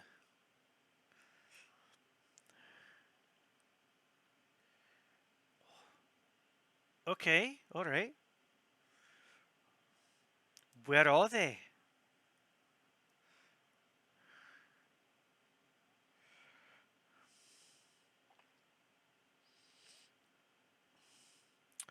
Do you show the bill of sale?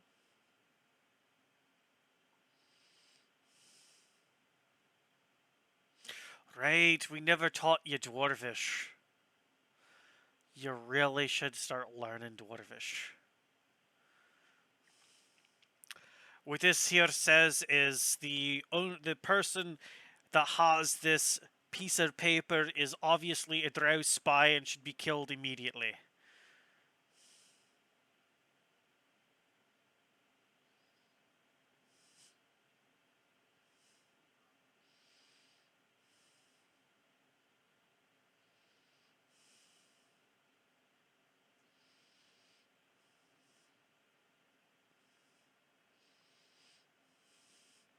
Look at that. She's only been a drow for not even a day. She's already acting like one.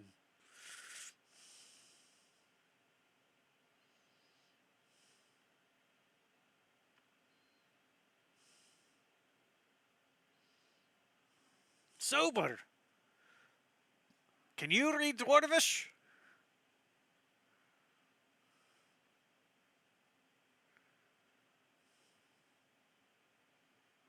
Is that a yes? A no? Keppa, can you read Dwarvish? Naval, where are you sitting? Where are you at? I mean, we're not being...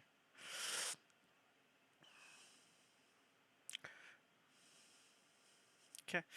You can see the bill of sale, and it says nothing about the person being a drow, an assassin, and kill them. It is a legitimate bill of sale.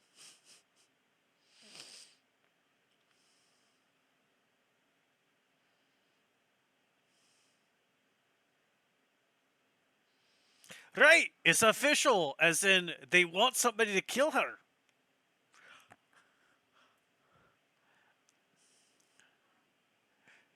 Aye.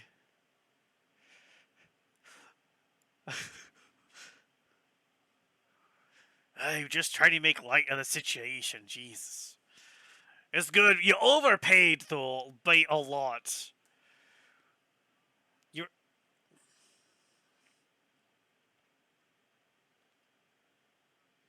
Sure. Well, I agree that buying it outright was cheaper than renting it. However, the buying it outright price is a wee bit high.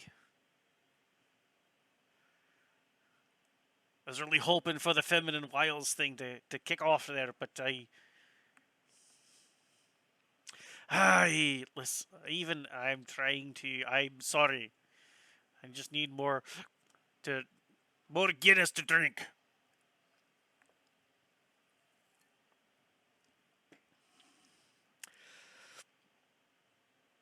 Hey.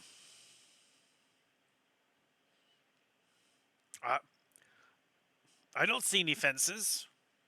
You need more to drink if you're seeing fences.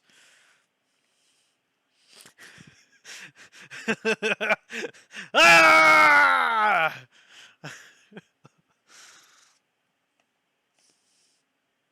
Yep.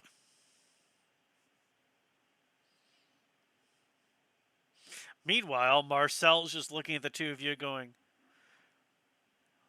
Are you always gonna be drunk and stupid? Is this just something I should expect?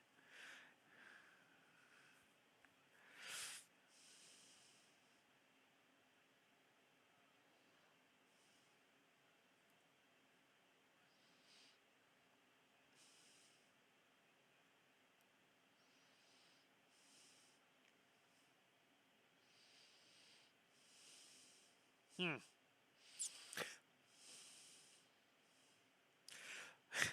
So Thainar is typically drunk and stupid. And so Naval is just typically stupid. And you're usually not a girl? I'm so confused.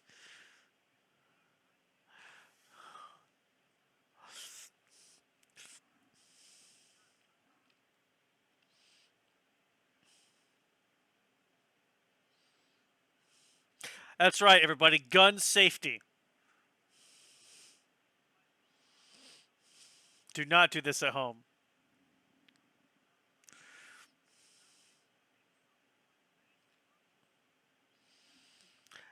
Well, according to the reports that I read, it was mostly Foreteller who did that. So,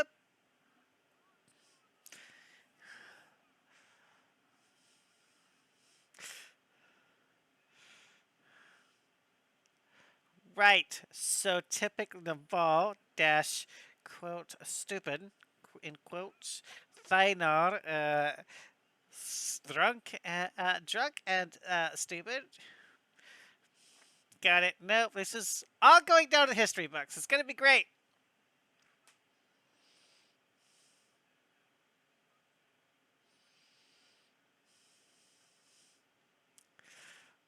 Sure, no problem. Navarre, quote stupid, objects. There you go. Done. You're welcome.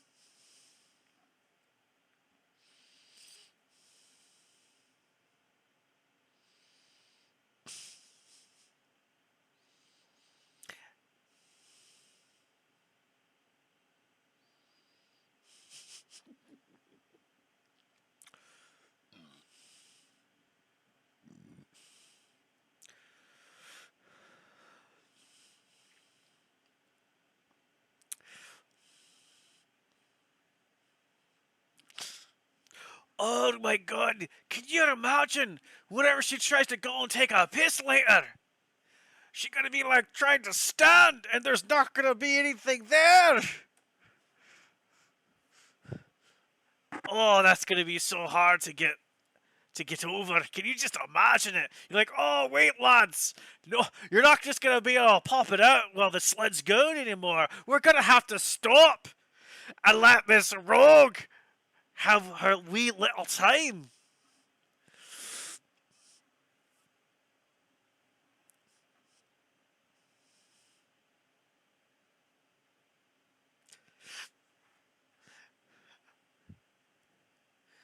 Oh.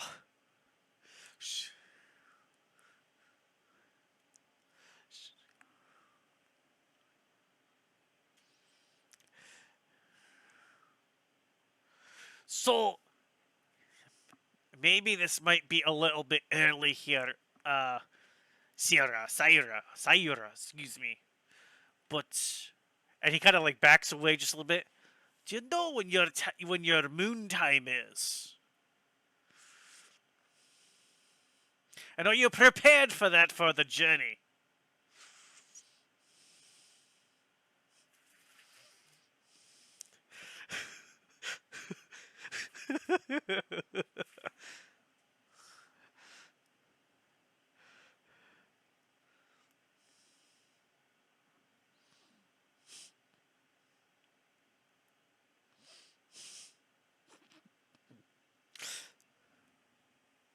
Right. Well, luckily she left the bill of sale here, so we're good on that one, lads.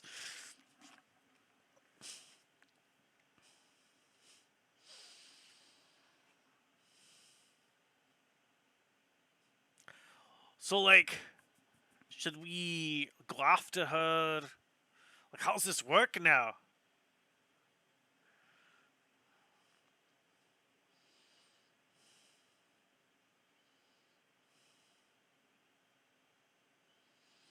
Oh, right! Is that even a thing anymore? We have the one big tent, but there's not like sectionals, right?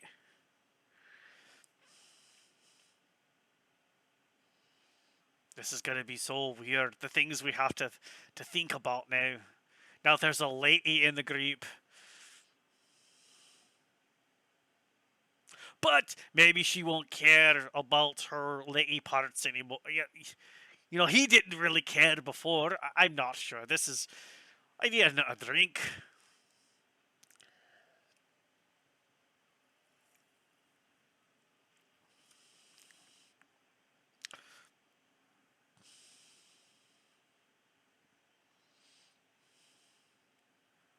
No, I don't know. Why don't you explain it to us, Naval?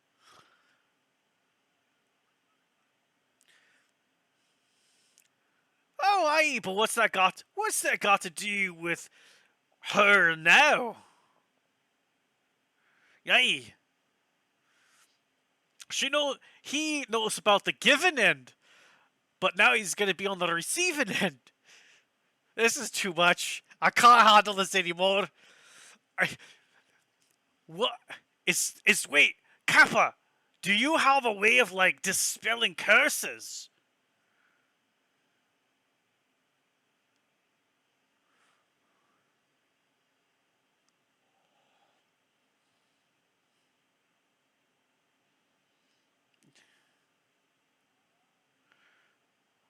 I mean, we know he was cursed before, right? He had the whole spider thing he was talking about. But I wonder if the armor put another curse on top of a curse. Like, I wonder if that could be broken to get her back to him.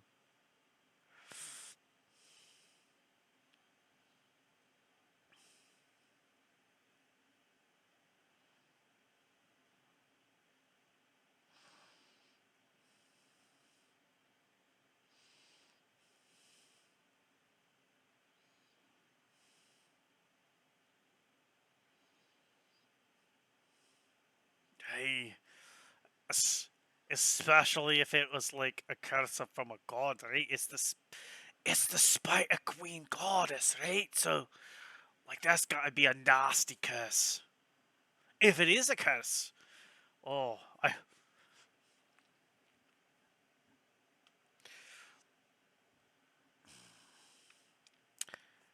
not yet. Maybe in my future. I'm not sure about now. Whatever Mardun decrees for me to know.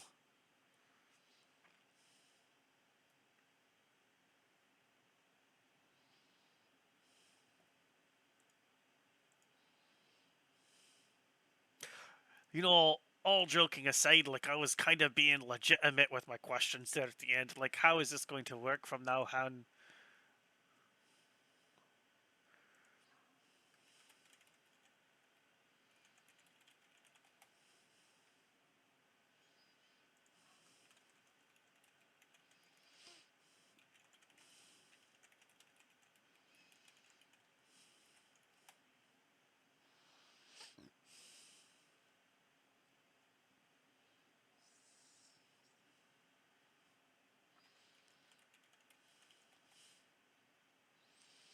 Oh, I don't. I guess it depends on what kind of tent this one is. Our last one, there wasn't like the posts, right? We just had the frame and we layered all the furs, and then poof, there was a crazy bigger inside than outside tent. I don't think there were like individual, right? There weren't partitions exactly.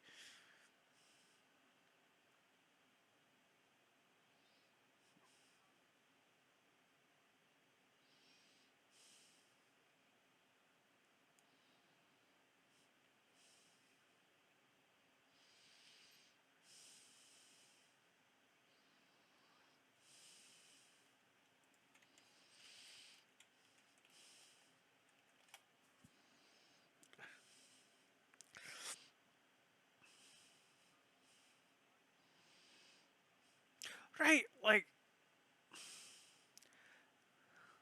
I don't know about the whole tent thing, but even if she doesn't care yet, like, that should be something she's thinking about, right? Like, what if she's mid combat, mid swing, and things happen? Right? Like her moon time happens like mid swing of her swords or something, right? Like,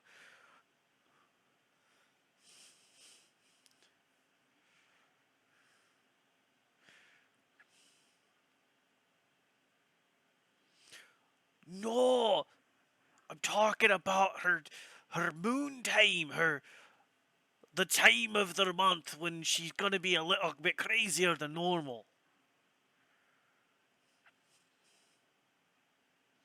Right, but what if it happens in mid swing of her sword if she's not familiar enough with herself yet?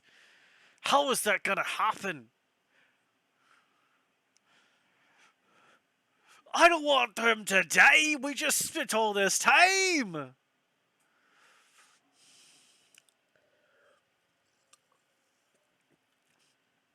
Barkeep, I need another.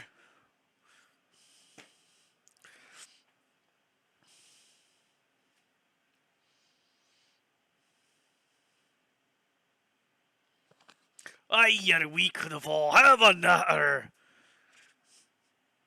Oh.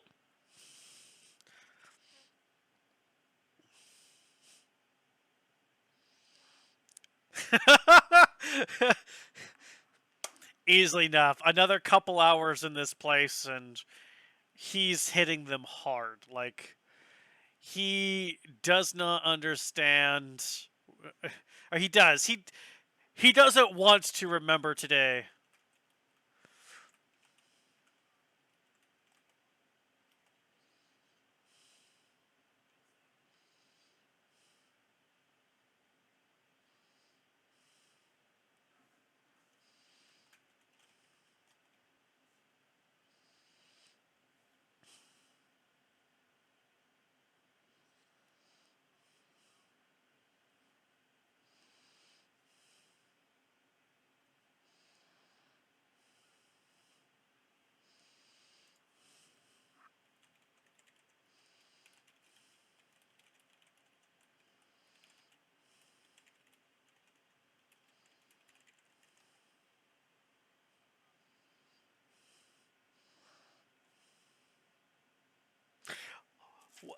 Well, Thynar, give us a Constitution saving throw.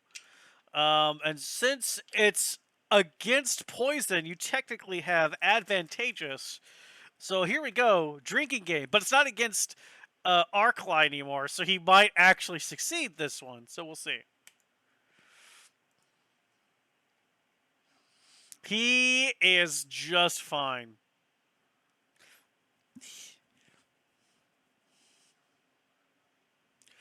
Hey. Or if we're Kappa, I'm here for yous, man. You can we gotta get you arrested because you're the beer cheese guy. We gotta yeah. If you're ready to go, let's go.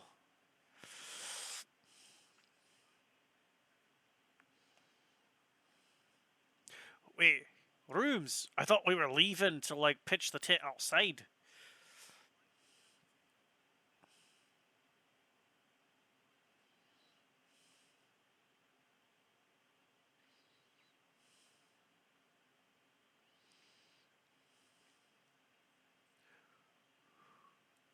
You know, you got something weird on your forehead there.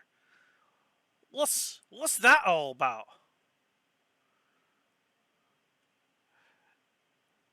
So,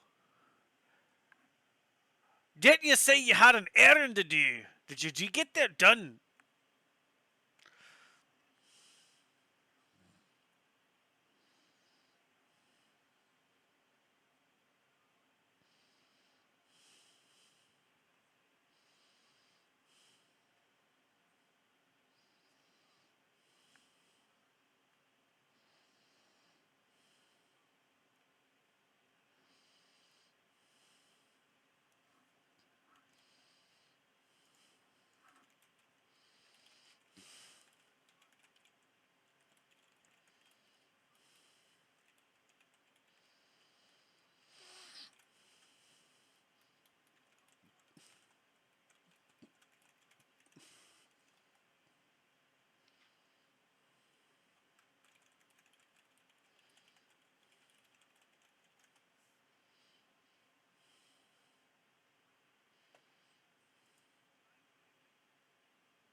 Right, so you got a fancy sundial. Okay, alright. Oh look, Syra's back! Syra, welcome back! Go!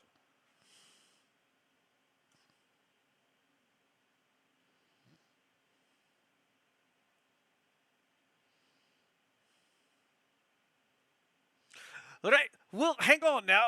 Naval's talking about his magical sundial he got at the magical shop.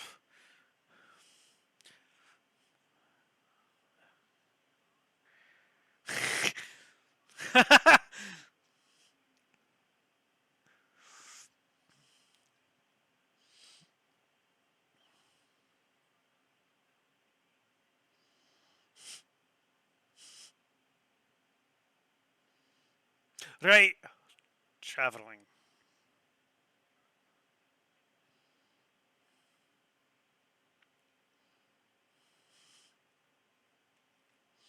The globe tells you it is closer to the end of the day than it's a range. It's not exact magical item. So it is evening.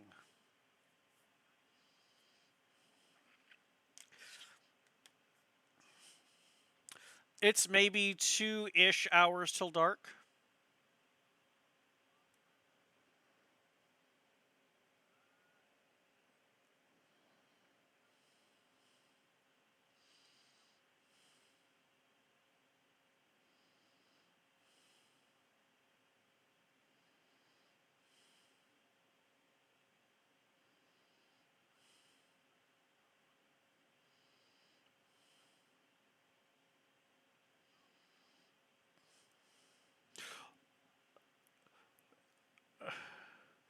Right. Let's listen. No, Default.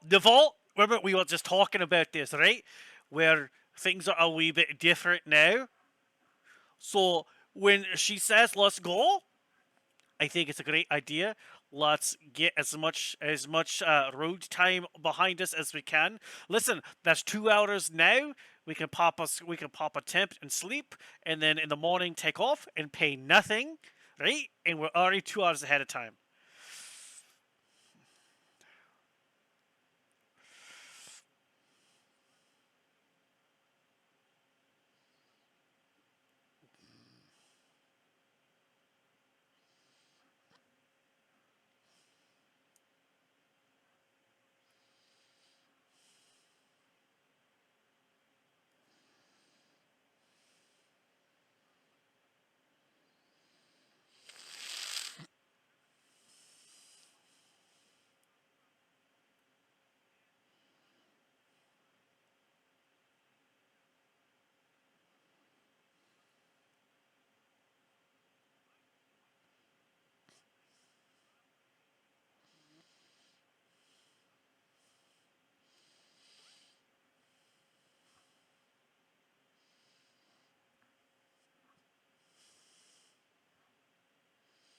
Are you sure? No, you're not the one that got transformed.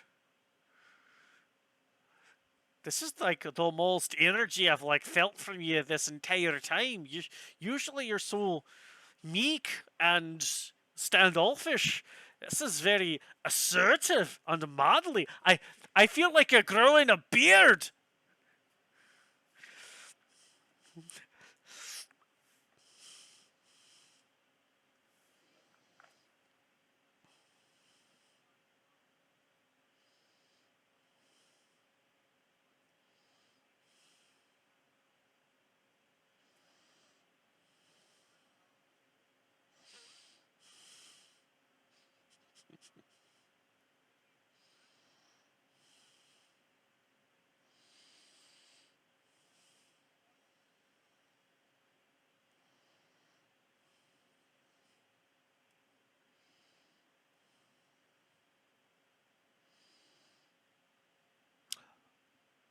Right. So let's Naval get some rooms.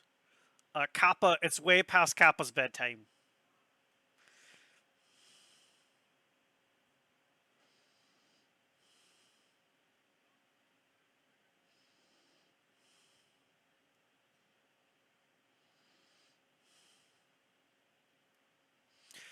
Barkeep will tells you because they are a small establishment. They have 3 rooms.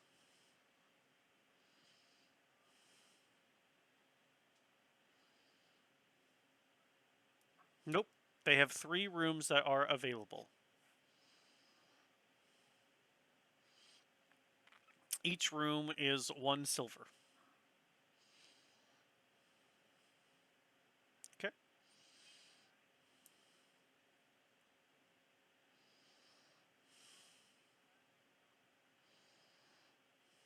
Yeah, sure.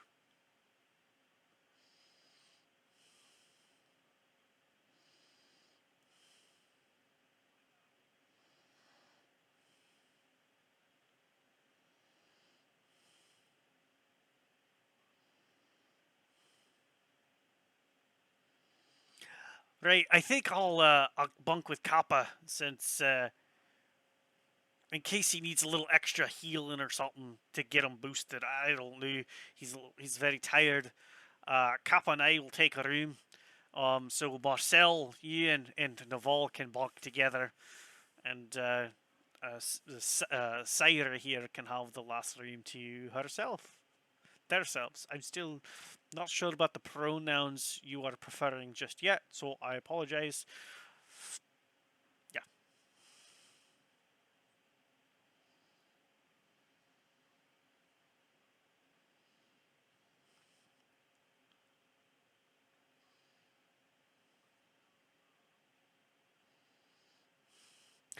Okay, great. Thank you.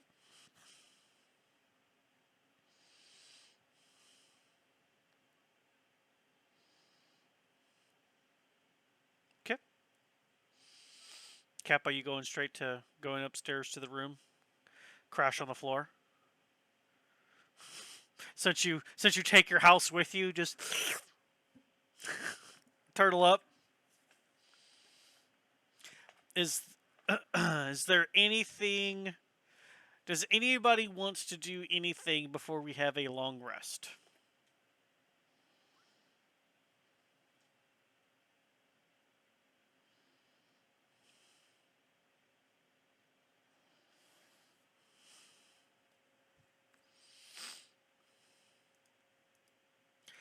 Bum bum ba dum.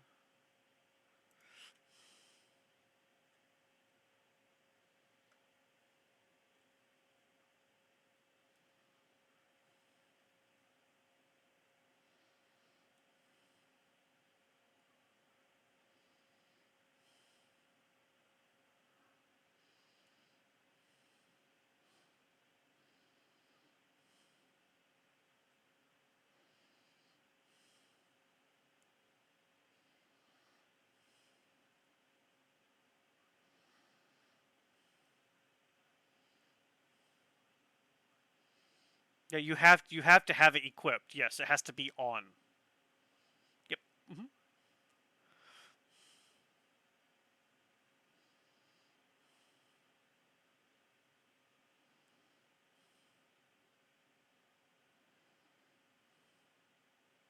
Okay.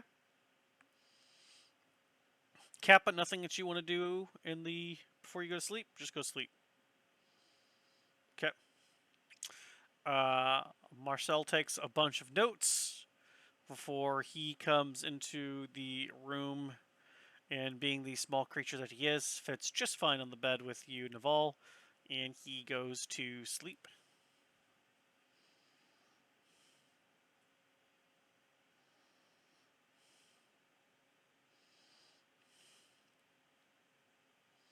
Yep.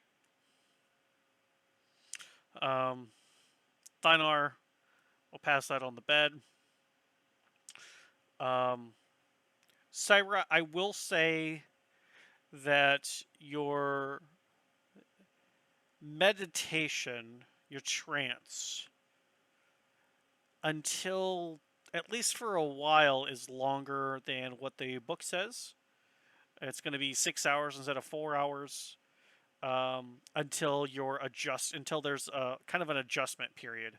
It's not, you feel like you, but you're not in your body. So it's more of a, it's hard to get into the trance than that the trance takes that long. It's you trying to clear your thoughts, but they are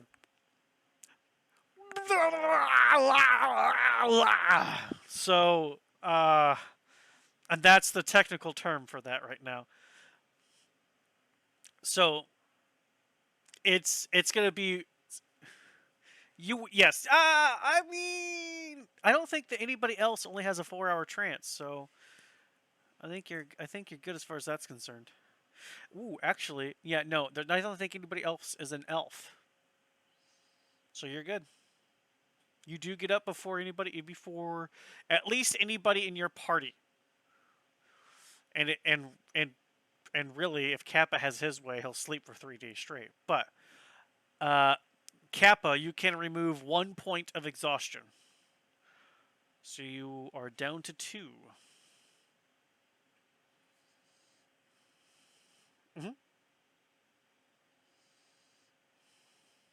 Uh huh.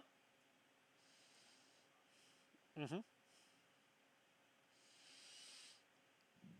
Perfect. Perfect.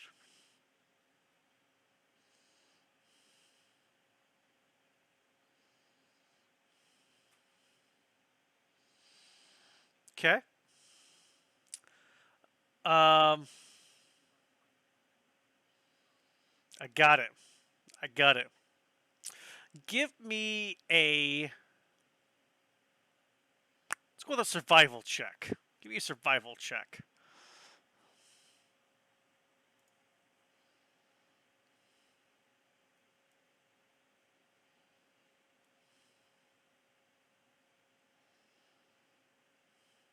Nice. Solid 19 there. Um, when you come downstairs, there is an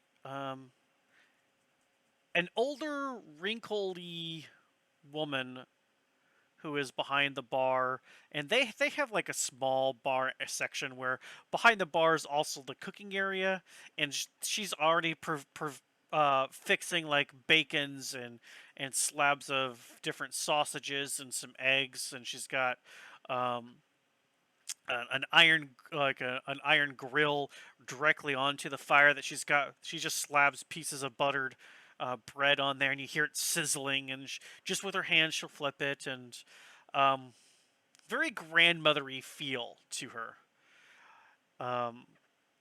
So the the feeling you get is safe space, and through some very awkward conversations, um, while puzzled at first um, as to your questions and why an obviously mature woman would be asking these things, she kind of just goes with it. I don't want to say goes with the flow, but I kind of want to. And explains at least how she used to take care of the problem. Um, Not problem, but the situation. And she kind of instructs you to go to the general store, and for like 5 copper pieces you can get the necessary things that are required to take care of said new body functions. She also tells you some of the typical pre-pains that may or may not happen to you, and some herbs that you can put underneath your tongue to help, and that should help at least with some lower pains and some nausea. So symptoms. Okay, you have. We will call it the Moon Kit. You have purchased a Moon Kit. D&D, everybody. This game was so great. This game is so great. Never would have thought we. It is. Never would have thought this stuff would come up, but when you are a male figure suddenly transformed into a woman, I feel like this needs to be something that somebody should bring up. If you're already a female character, you already know how to take care of it, and it's just like, yeah, it's kind of like fizzled in the background. But no, not here at Mythical Rollers. It's in the foreground. Moonkit. I am adding Moonkit into D&D Beyond. That's just a thing now.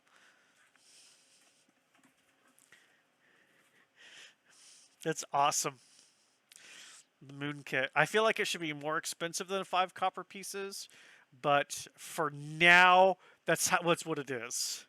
It's probably more like a gold. Yeah, it's fine. We're gonna call it a gold. I think it's worth a gold. The Moon Kit. So you get your dagger sold for 2 gold. You spend 1 on a Moon Kit. Um, I will say that a Moon Kit is good for We will say 3 moon cycles.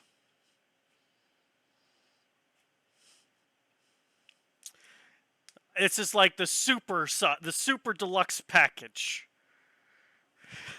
of moon kits.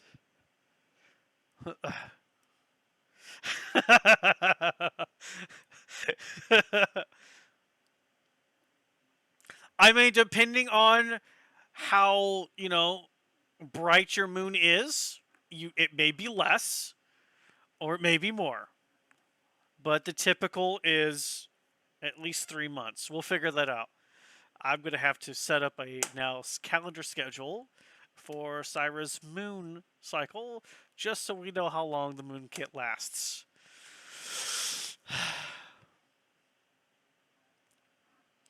Chat's not saying anything. I'm very disappointed. Oh, Sweet Meekers, I freaking love it. Thank you.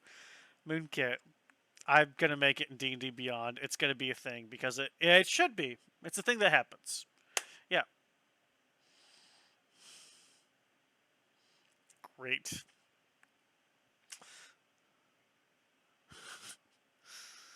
But for the rest of you, sleep is prime. Beautiful. Amazing for a shitty bed. The Dwarven Hearth was 1,000% better as far as sleeping arrangements.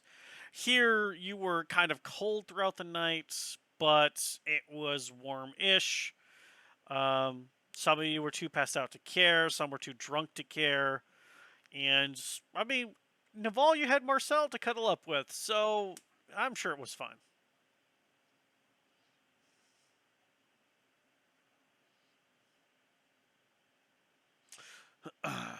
So, Kappa, Thynar is like knocking on your shell, going, right, I know you're like super tired and all, but I don't think I can safely carry you downstairs. You're kind of awkward to hold by myself. I need you to walk, buddy, so we can get to the dog sled, and then you can pop right on it and go back to sleep.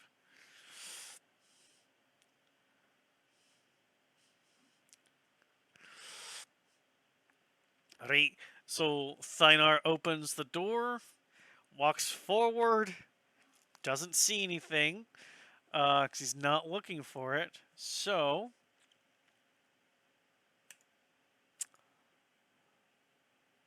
did it not? Why didn't it? Hang on, let me try this again. Steps over it, just unconsciously steps over it, walking out. Right, Kappa, come on. Cap.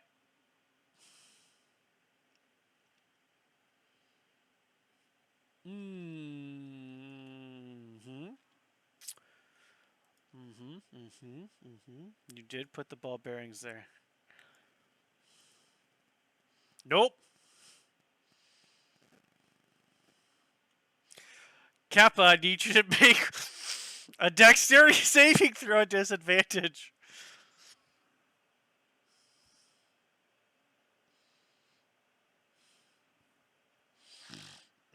I even tried to have Thynar take it because he walked out first.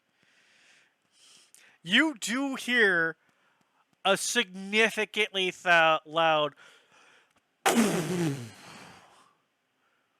and you hear a holy crap, Kappa, are you all right? What is all these ball bearings doing on the ground, buddy? Let me help you up.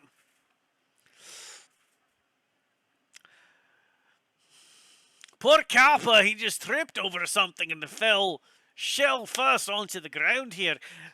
Naval, help me get him up.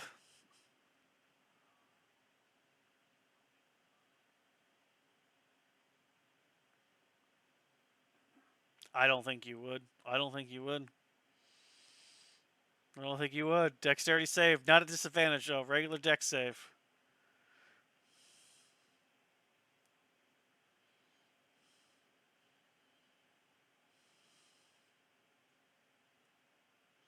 Now the ball bearing step.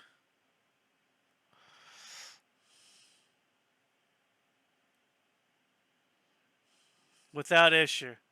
Without issue, you walk out and start helping. However, poor Marcel hits the tripwire.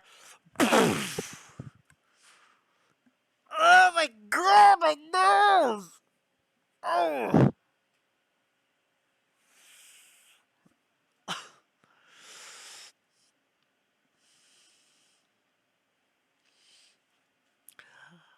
I, I think it's bleeding. Oh my gosh, my nose!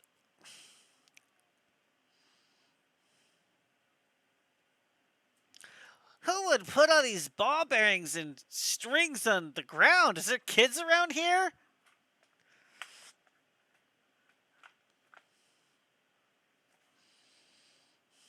I need something to eat. I'm hungry.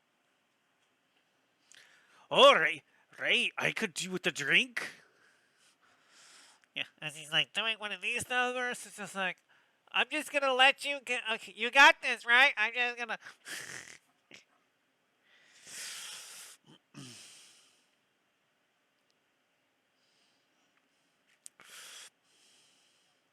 Yeah, perfect. Yep.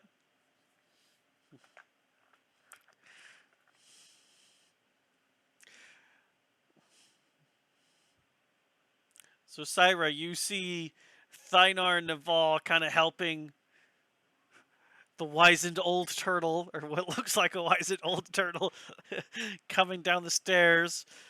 Poor Marcel, nose in the air, blood kind of trickling down his face.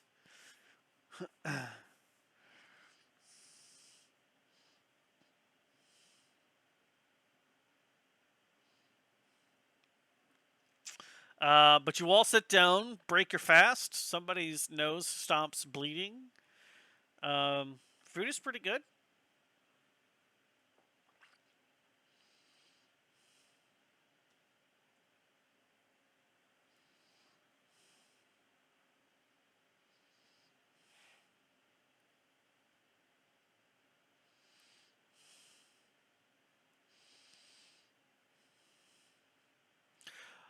Right, so we've had our food. Let's get our dogs and skedaddle.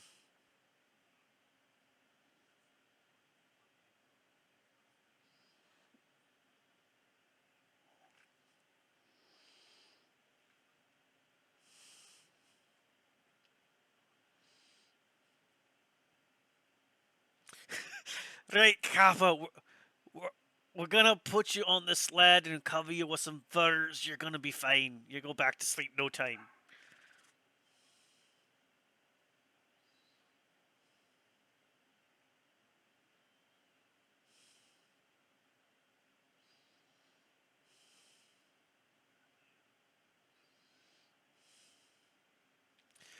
Right? So we can teach you all some basic Dwarvish, like, mush and whoa.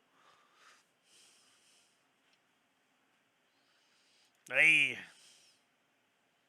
But aye, for now, it's fine. I don't know. I don't want to mess with his.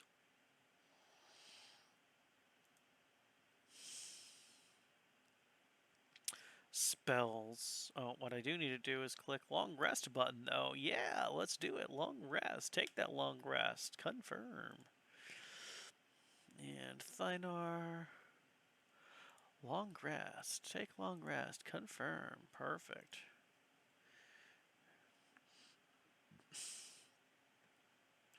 All right, so you guys and girl the team goes. Um, Picks up your sled, which is a 14-foot long sled, fairly good for typical like merchant style where they would load it up. It's built. It's not one built for speed. That's for sure. It's built for carrying a bunch of stuff. Yeah. Um, but Nothing was specified as far as what kind of sled or team. So this is what you got. But it fits, it fits you all on it fairly comfortably. It's not wide enough where you guys can be 2x2, and so you guys are, you'll have to sit one in front of the other with one like leaning back. Like one will lean onto some gear and the other one will lean, like that's basically, because everybody's sitting up like this, you're just going to create a lot of drag. So you're going to be basically doing one of these numbers in order to keep things as smooth as possible. Um, Maybe with like a sleeping bag or something in between just to give cushion and you know somewhat of a privacy, considering one of you is no longer male. So um, the team of dogs seem okay, and with the bill of sale in hand, you have your stuff, which is great because that tent is big to carry by itself. It was kind of a pain in the butt. Loading that on there, you all getting situated. Um, Thynar says he'll take the. I'll take the. I'll go ahead and take the first trek here for a wee bit, and Laval, you can just kind of keep resting up there, and we'll just switch off and on. Um, Before we 100% leave, is there anything else we need? Because once we go, depending on weather, I'm hoping it's gonna take 1 to 3 weeks, right? So I don't 100% know. It used to be only one before all this crap was kind of a permanent thing. So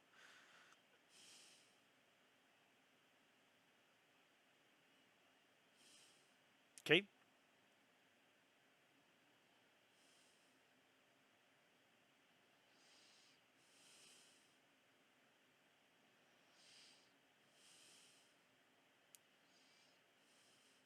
Strange, but all right. Sounds good to me. You holler if you see something, because well, your eyes are definitely better than mine. Uh, Navol, your little global thingy, does that by any chance tell you what direction's north?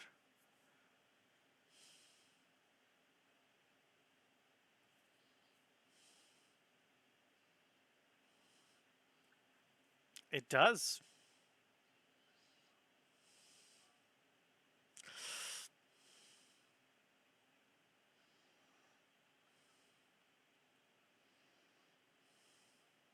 Hey,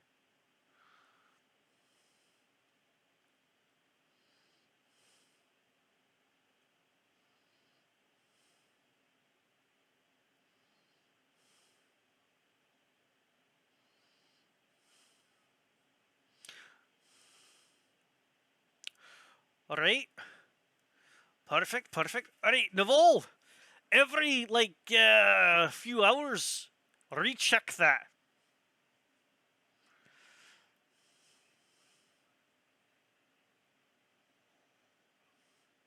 Hey, whatever, whatever. Here we go. Garus! And away you all go on. um, I, you know,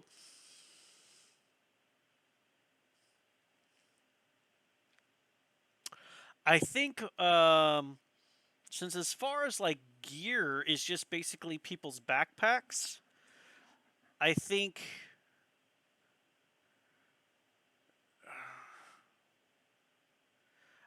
due to size, Marcel will be in the very front, and then Syra, yeah, exactly, and then Syra just behind Marcel. Um, because otherwise people are going to be bigger than him. So I think just because of sheer size, and you guys don't really have a whole lot of traveling luggagey things that can be used as padding for him to like sit on. Um, I think that's just the way visually we're just gonna go. So we'll have Marcel in the front, and then Syra, followed by and then probably followed by Naval, and then Kappa, who's in his shell, with Thynar doing the mushy mushies. Tent is kind of long, so it's down the side but strapped in, and you all are probably strapped in as well. There's probably a rope that's over you all just to kind of keep you on and something to hold on to. Should there be like a crazy turn or something, you have something to stabilize you. Um, yeah. With that, I think we're going to have Thynar make the first survival check now that he has a direction to go. Um, it's not about. We'll have Tharner make a survival check for direction, and then I'll need Syra to give me a perception check for seeing things that are stupid and could be eating you.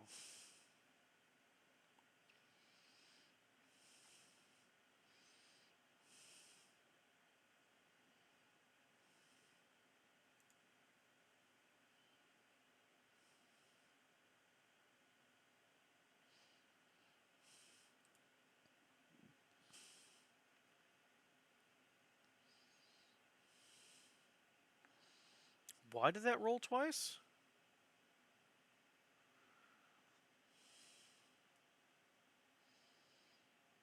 That's weird.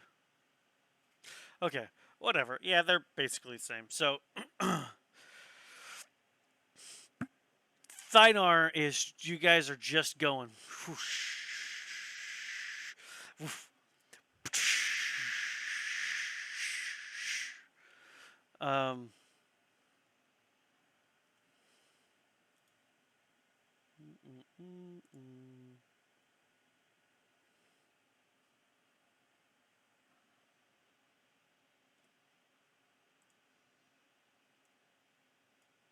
Turn that down a wee bit. It was a little loud in my ears. Sorry about that.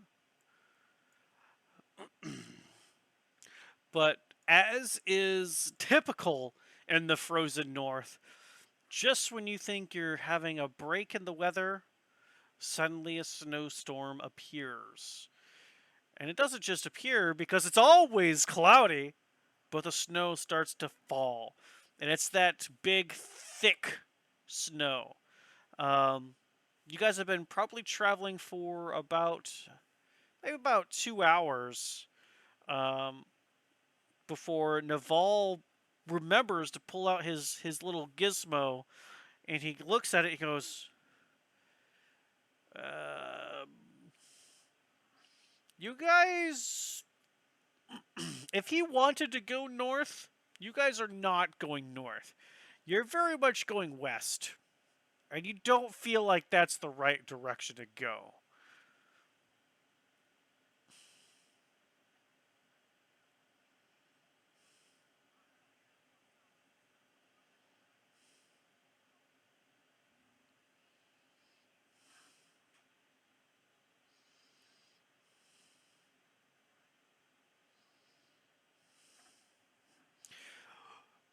Right, when you're driving a dog sled, the driver's in the back.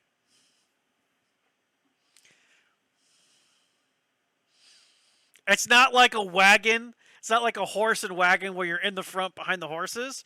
A dog sled, you're in the back on the big old. And this is how you steers. You put weight on one or the other.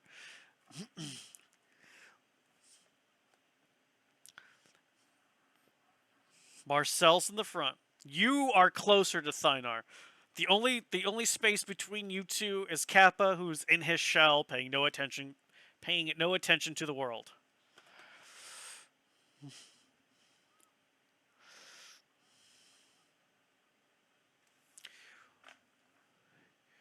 West? No, we're supposed to be going northeast. Oh, by Mordune's hammer, come on! And he starts adjusting things. You guys take a quick.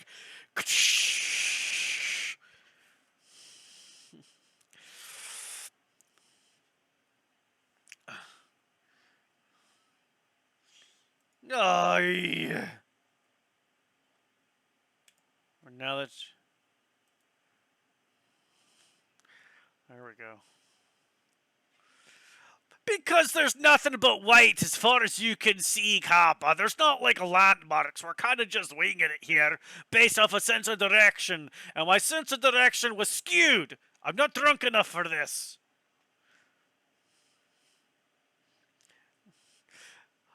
Hey, this is great thing that you bought since we don't have Howl anymore. He would have been able to be like, oh, look at this snore. We just go this way because this here snowflake told me so. You know how he was with his into the world and the snare around. Fucking weird guy. Rest his soul. So I need Syra to make another perception check. However, with disadvantage now because snow is thick.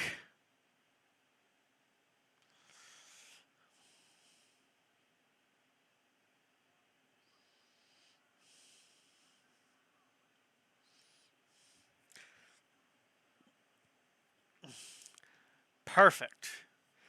Even though the snow is blistering against you, you were able to like get one of your one of the scarves out from your cold weather armor, put it just over the eye, like just above the eye range, right over the eyebrows, to kind of give you some kind of an extra layer of blockage. More specifically for the reflecting of light that's everywhere than just the snow itself, but it's just enough where you're able to point out different land masses, larger hills that you obviously want to avoid. You do not want to go launching off of, and for for the better part of about um, another couple of hours, you guys are trekking a little bit better in as far as time and distancing is concerned. Um, Eventually, you guys get to what looks like a larger mound of snow, and Thynar says, I think since we've been doing this for some time, we probably might want to take a break and let the dogs have a wee bit of time. This has been a long, quite the journey for them to pull in this hole. And with this weather here, it's getting darker to see things. We might just want to go ahead and pitch the tent. Uh,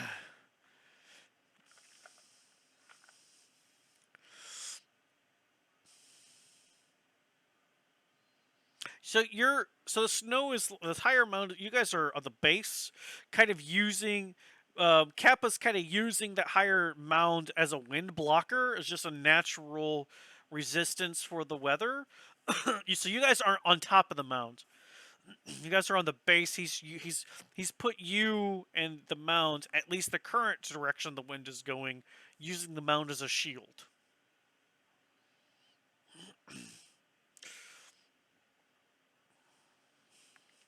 Give me a perception check with disadvantage.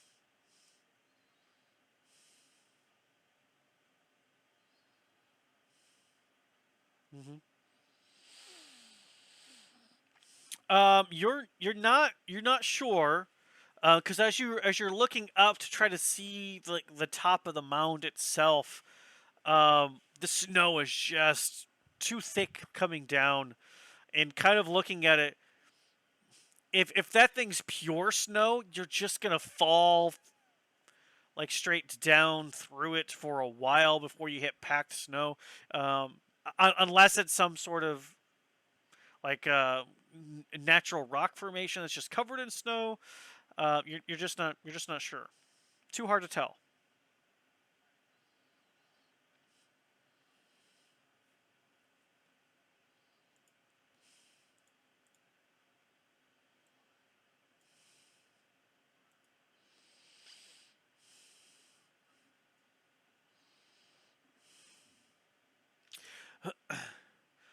So as you and Thightnar are setting this thing up, first thing that you see is that it's not quite as big as the one you all were originally given to use. Excuse me. Your original one on the outside was 10 to 12 feet. This one is more like about 8. Um, and instead of being pure white furs, it's kind of a mixture of just random different colored furs that make up the outside. Um, but when you kind of set the last layer on and you walk inside, it is still bigger on the inside. There is still a small iron stove in the center that has a exhaust pipe that seems to be going up. There is no divisions, um, but it's the ground, and there is ground, but it's soft. It's not it's not snow. It's not hard dirt floor. It's just like a weird soft material. It might be just a few layers of furs. It's you're not 100% sure what it's really made out of, to be honest, but it's soft.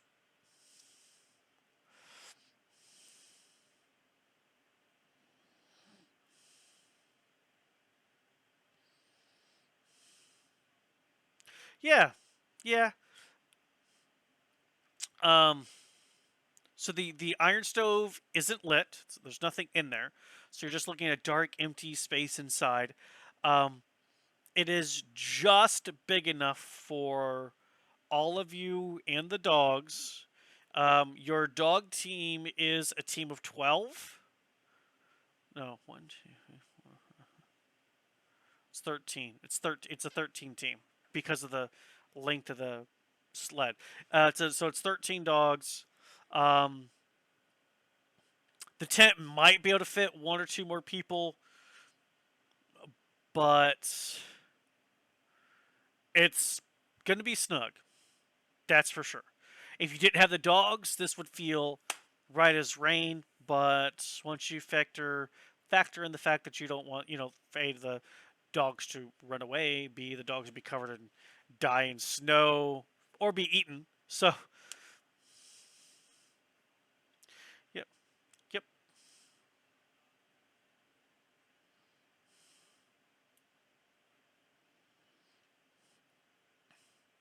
What do you use to light the what kindling do you put in the stove?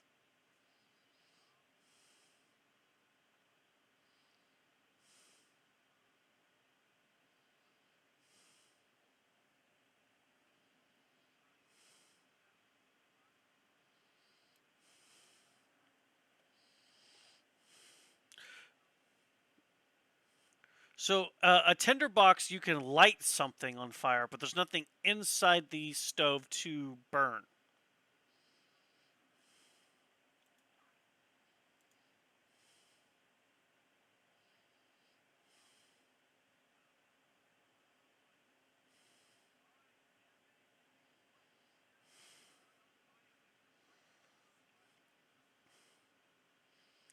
Aye, we got one of these torches like we used last time.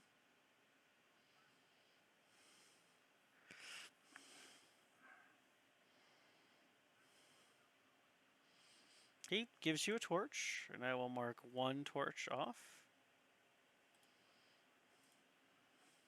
And very quickly, it's warm. It's not. It's not. It's not like Miami Beach warm, but it's definitely warmer than being outside. Thereabouts, yeah. Until the dogs come in, and then it like quickly jumps up to like 77.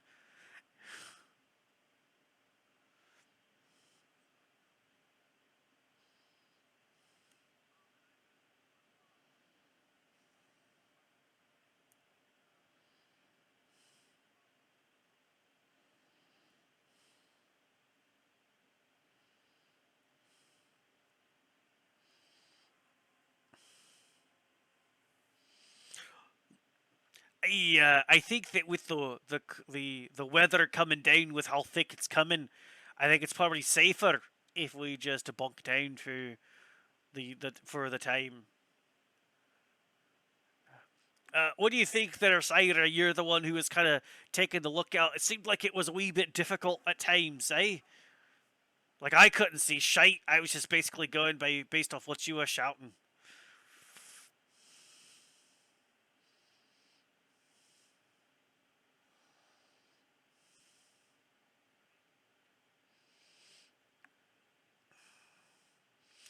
Right, so I'll take care of getting the dogs fed.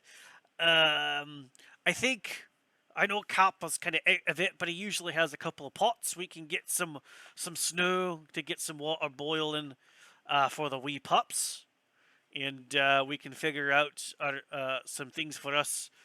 I think after the dogs are taken care of, we got to make sure they're in tip top shape, so we don't have to pull the sled ourselves. Okay, here we go. Make an animal handling check. Don't fuck up. All right, not bad. Hey. So um, he goes out there, and if anybody helps him, that's fine. If nobody does, that's fine too. He takes a couple of them off at a time, puts them on a leather leash, lets them go around, do their business, and brings them inside. They go crazy being inside, so happy, it's warm. Um, and then between feeding them, getting them something to drink, letting them use the outside facilities. He kind of goes through and just brushes them, checks their paws for different things. He seems to know a little bit about what to do, what to be looking for. He's checking teeth. He's looking at paws and things. He's making sure that, he's doing like a when you take your dog to the vet, how they do like the squeezing of the chest, the lifting of the muscles, like just to make sure things are good and solid. And he goes, "Well, I'm actually surprised. This team seems to be a younger team. I thought with the shafted price we'd be getting an older team, but nice."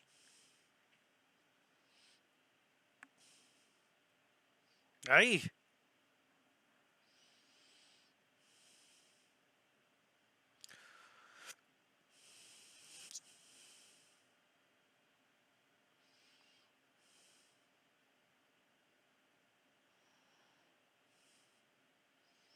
Aye, because you can do the meditation thing. Aye.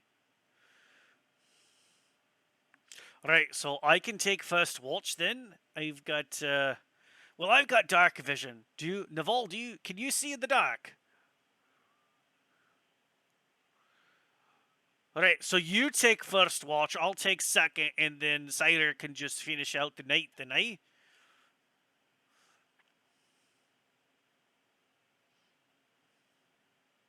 Right, so we'll just do some dry rations I could make a no, we'll do some dry rations. We'll wait for the cooking for when Kappa's a wee bit better. But we'll just do a spot of dry rations and some water here and water, but whatever.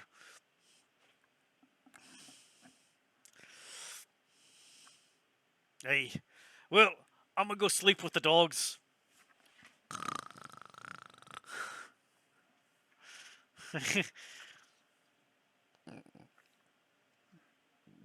So, Naval, give me a perception check with disadvantage.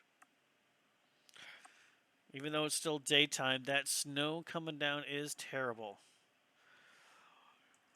You barely see when you lift your hand out in front of you, you're like barely seeing your hand. The snow is coming down that heavy.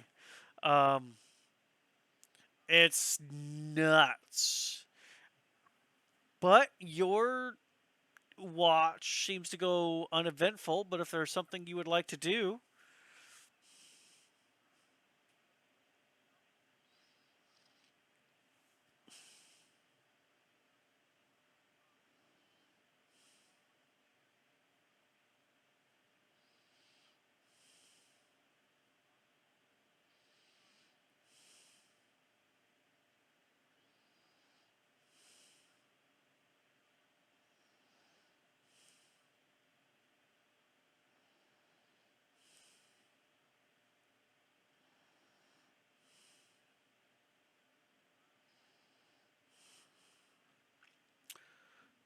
Sure. So, as you are doing different testing, trying to come up with different things, one thing that you do note is usually whenever you are doing any sort of tinkering and creating of things, math and measurements are very key parts to what you do. You have to be very precise with your instruments, otherwise, they could explode on you whenever you are imbuing your magic. You are solving equations faster than you have before. So you're thinking about different things and coming up with conclusions that this would be bad because of this. What would normally take you hours to do, the time is still like maybe 45 minutes to an hour. So it's not like you're Einstein and you know all these magical, super duper cool formulae, but instead it's your logical mind sees errors that you were for designs you had already thought of, and so are now discounting things as that wouldn't work.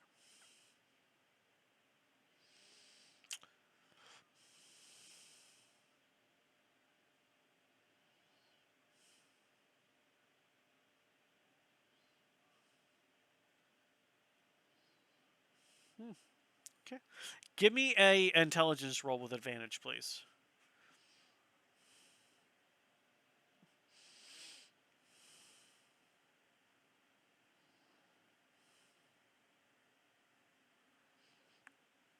Okay. Um, by the time your watch ends, you realize um, that the reason your imbuement did not work on your roulette revolver was because of an unbalance of magical effects it would have then had.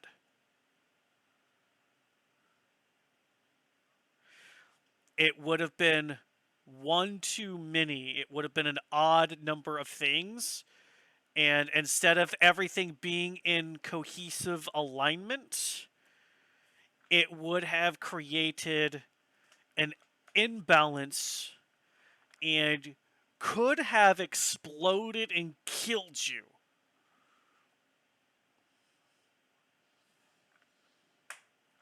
Which is yep, why it was in balance of opposite alignments, of opposite elements.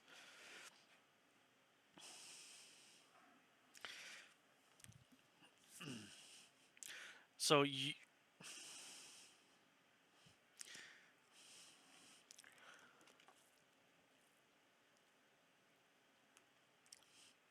yep.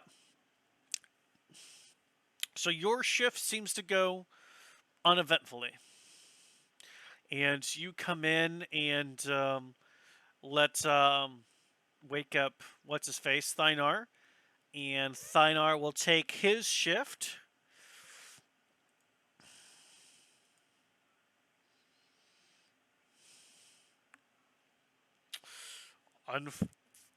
Unfortunately, with the fucking snow coming down, it doesn't really help him much. But instead of at disadvantage, it'll just be a regular perception roll. No, 16, not too bad, not too bad. Um,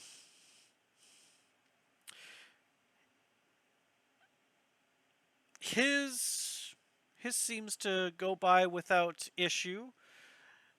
Um, he comes in and he will go over to you, Syra, and just kind of he doesn't he's not sure as far as the whole physicality boundary thing is yet, but he'll get close, but not like in your bubble close. But he'll go, "Hey, lad, I'm sorry, I'm not sure how this goes yet. Syra, it's your shift. Here, I I did a little something for you here.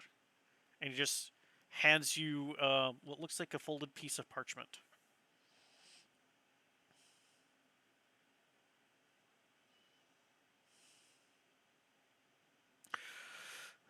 So the parchment on one, it's kind of it's 2 pages, 2 pages. The first page, your normal page, is actually like this, and on one half is he has rewritten out the bill of sale in Dwarvish, and then written it out in Common.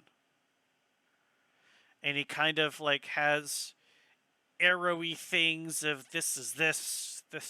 So he's like I knew you wanted to learn a little bit Dwarvish because of the area that you're in. This is just a wee bit beginner stuff. I thought maybe while you were on watch, if you wanted to review, it at least gives you something than the shite that's out there. Um, and then on the so that's the first page is that so you can kind of match things up. And on the second one, he's got um, he has the command words that the dogs know and their common counterpart. And on this one, what he's done is he's actually written phonetically out how to enunciate them. Figuring that the first part is just more about you learning how to read it. The second one is more about being able to say it. And he goes, so once you look at those for a while, if you want to practice in the morrow, I can help.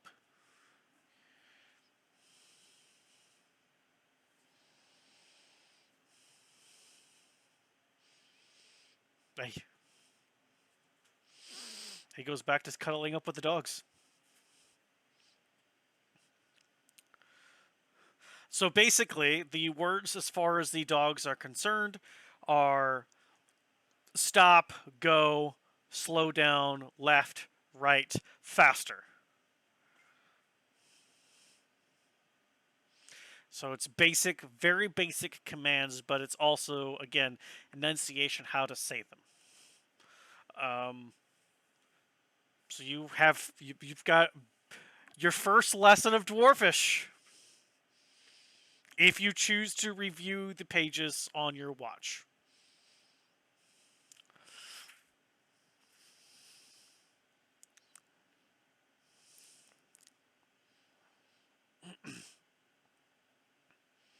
Okay.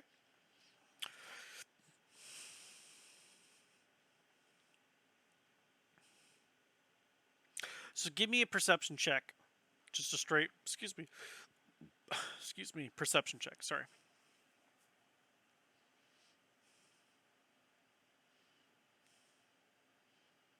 Why does it do that? It shouldn't just do that.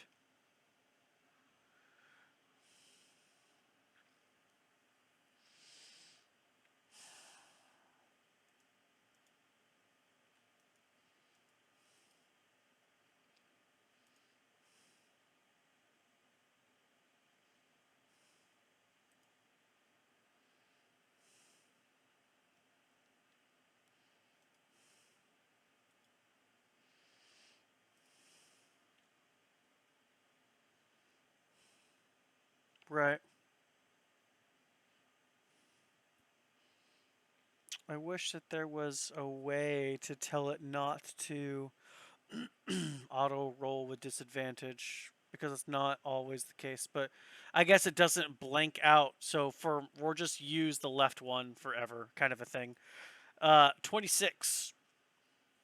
Snow. Snow, snow, and snow.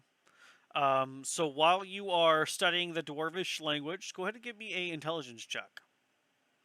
Let's see how much you pick up on your own versus what you will need help with.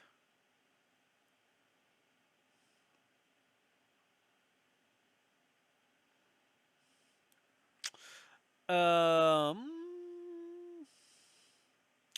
what is that underneath class features?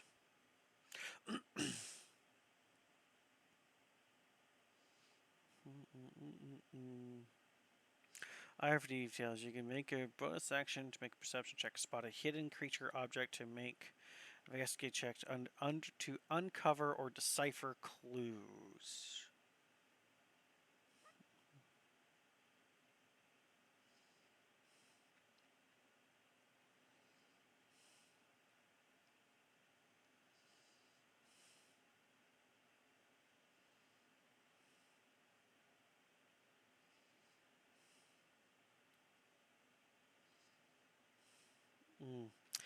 Um,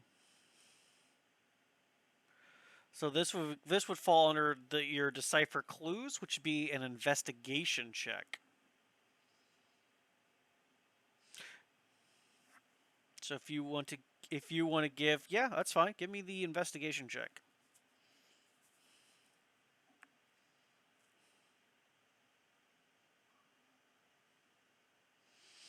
Damn.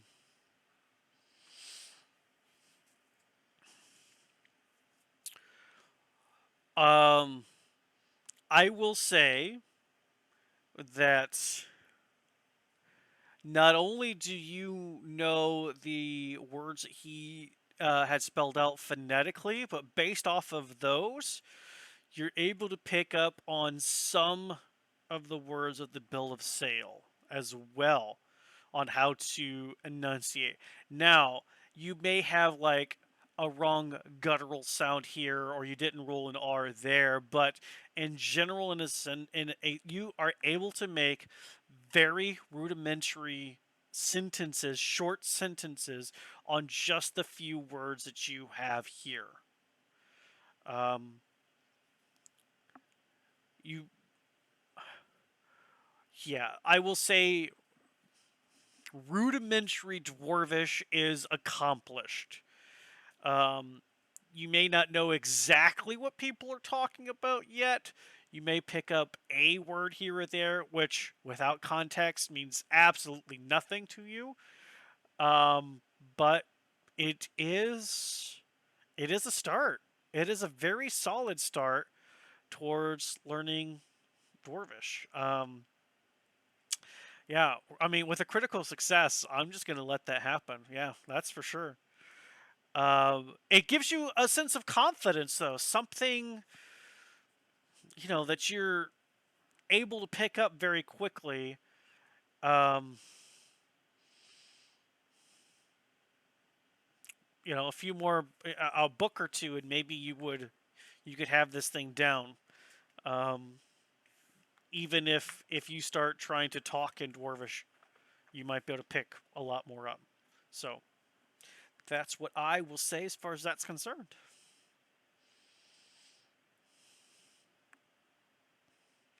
But your thing goes by uneventfully. Kappa, remove a level of exhaustion as the entire day's rest is phenomenal for you, including the night's rest.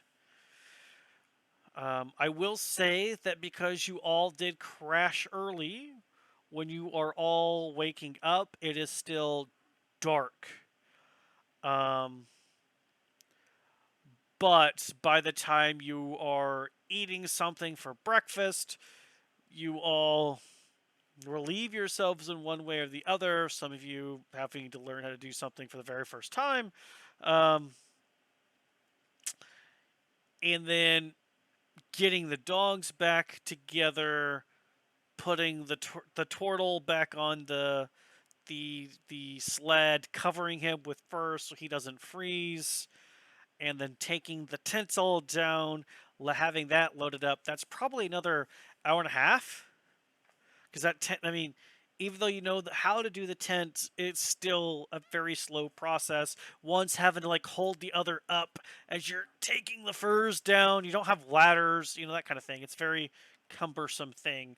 Um, but dawn is on the horizon, or dusk. No, dawn. Dawn is the morning one. Dawn is on the horizon, as there is lights emanating from somewhere up in the sky as the beautiful greens and purple night lights that are typical up here fade away, we will end today's episode with a new day. You've had technically only 4 hours of real travel because you had 2 of fake travel. Um, so between catching up and going and you know the rest and all that, so you're on the way of your 30-day time. Um, basically 2 days are gone, right? Because it was the day before your rest there was 30 days. Then you had your rest there, and then you know when you murdered everybody, and then you slept at the inn. So you're at 28 days until the Battlehammer clan expects to have a small division there, and the rest of their army marches. But yeah, we'll end today's episode of Rime of the Frostmaiden, episode 14, here.